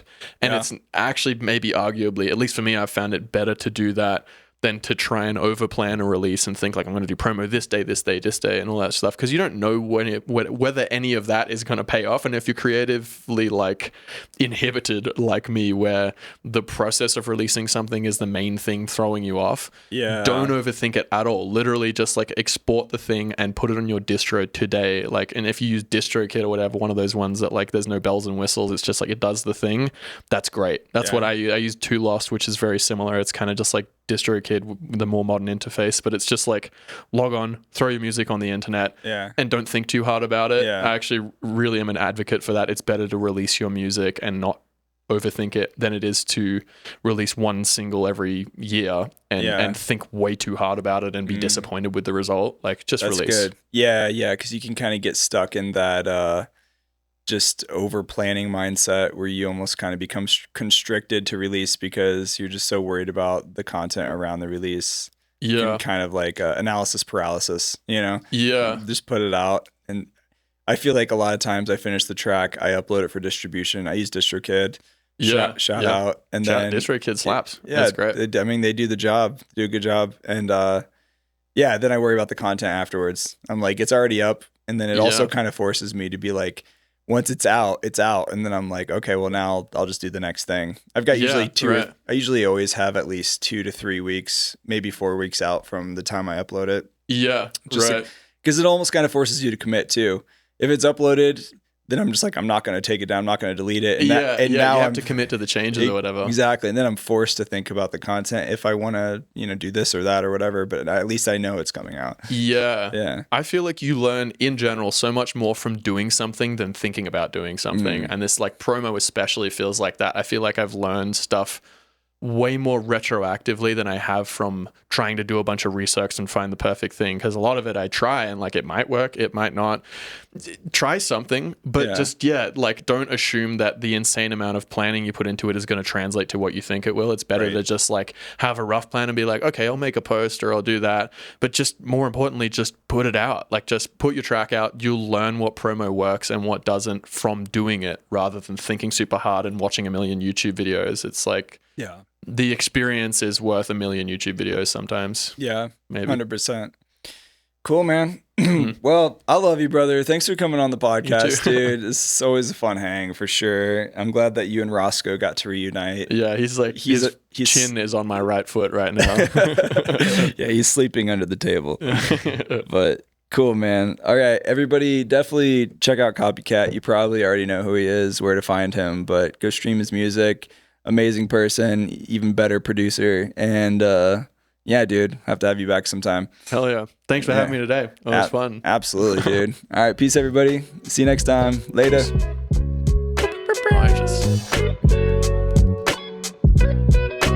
Hey, thank you for listening to the podcast. If you didn't hate this episode, please leave a 5-star review. It would help me out a lot. Check back on Tuesdays for new episodes.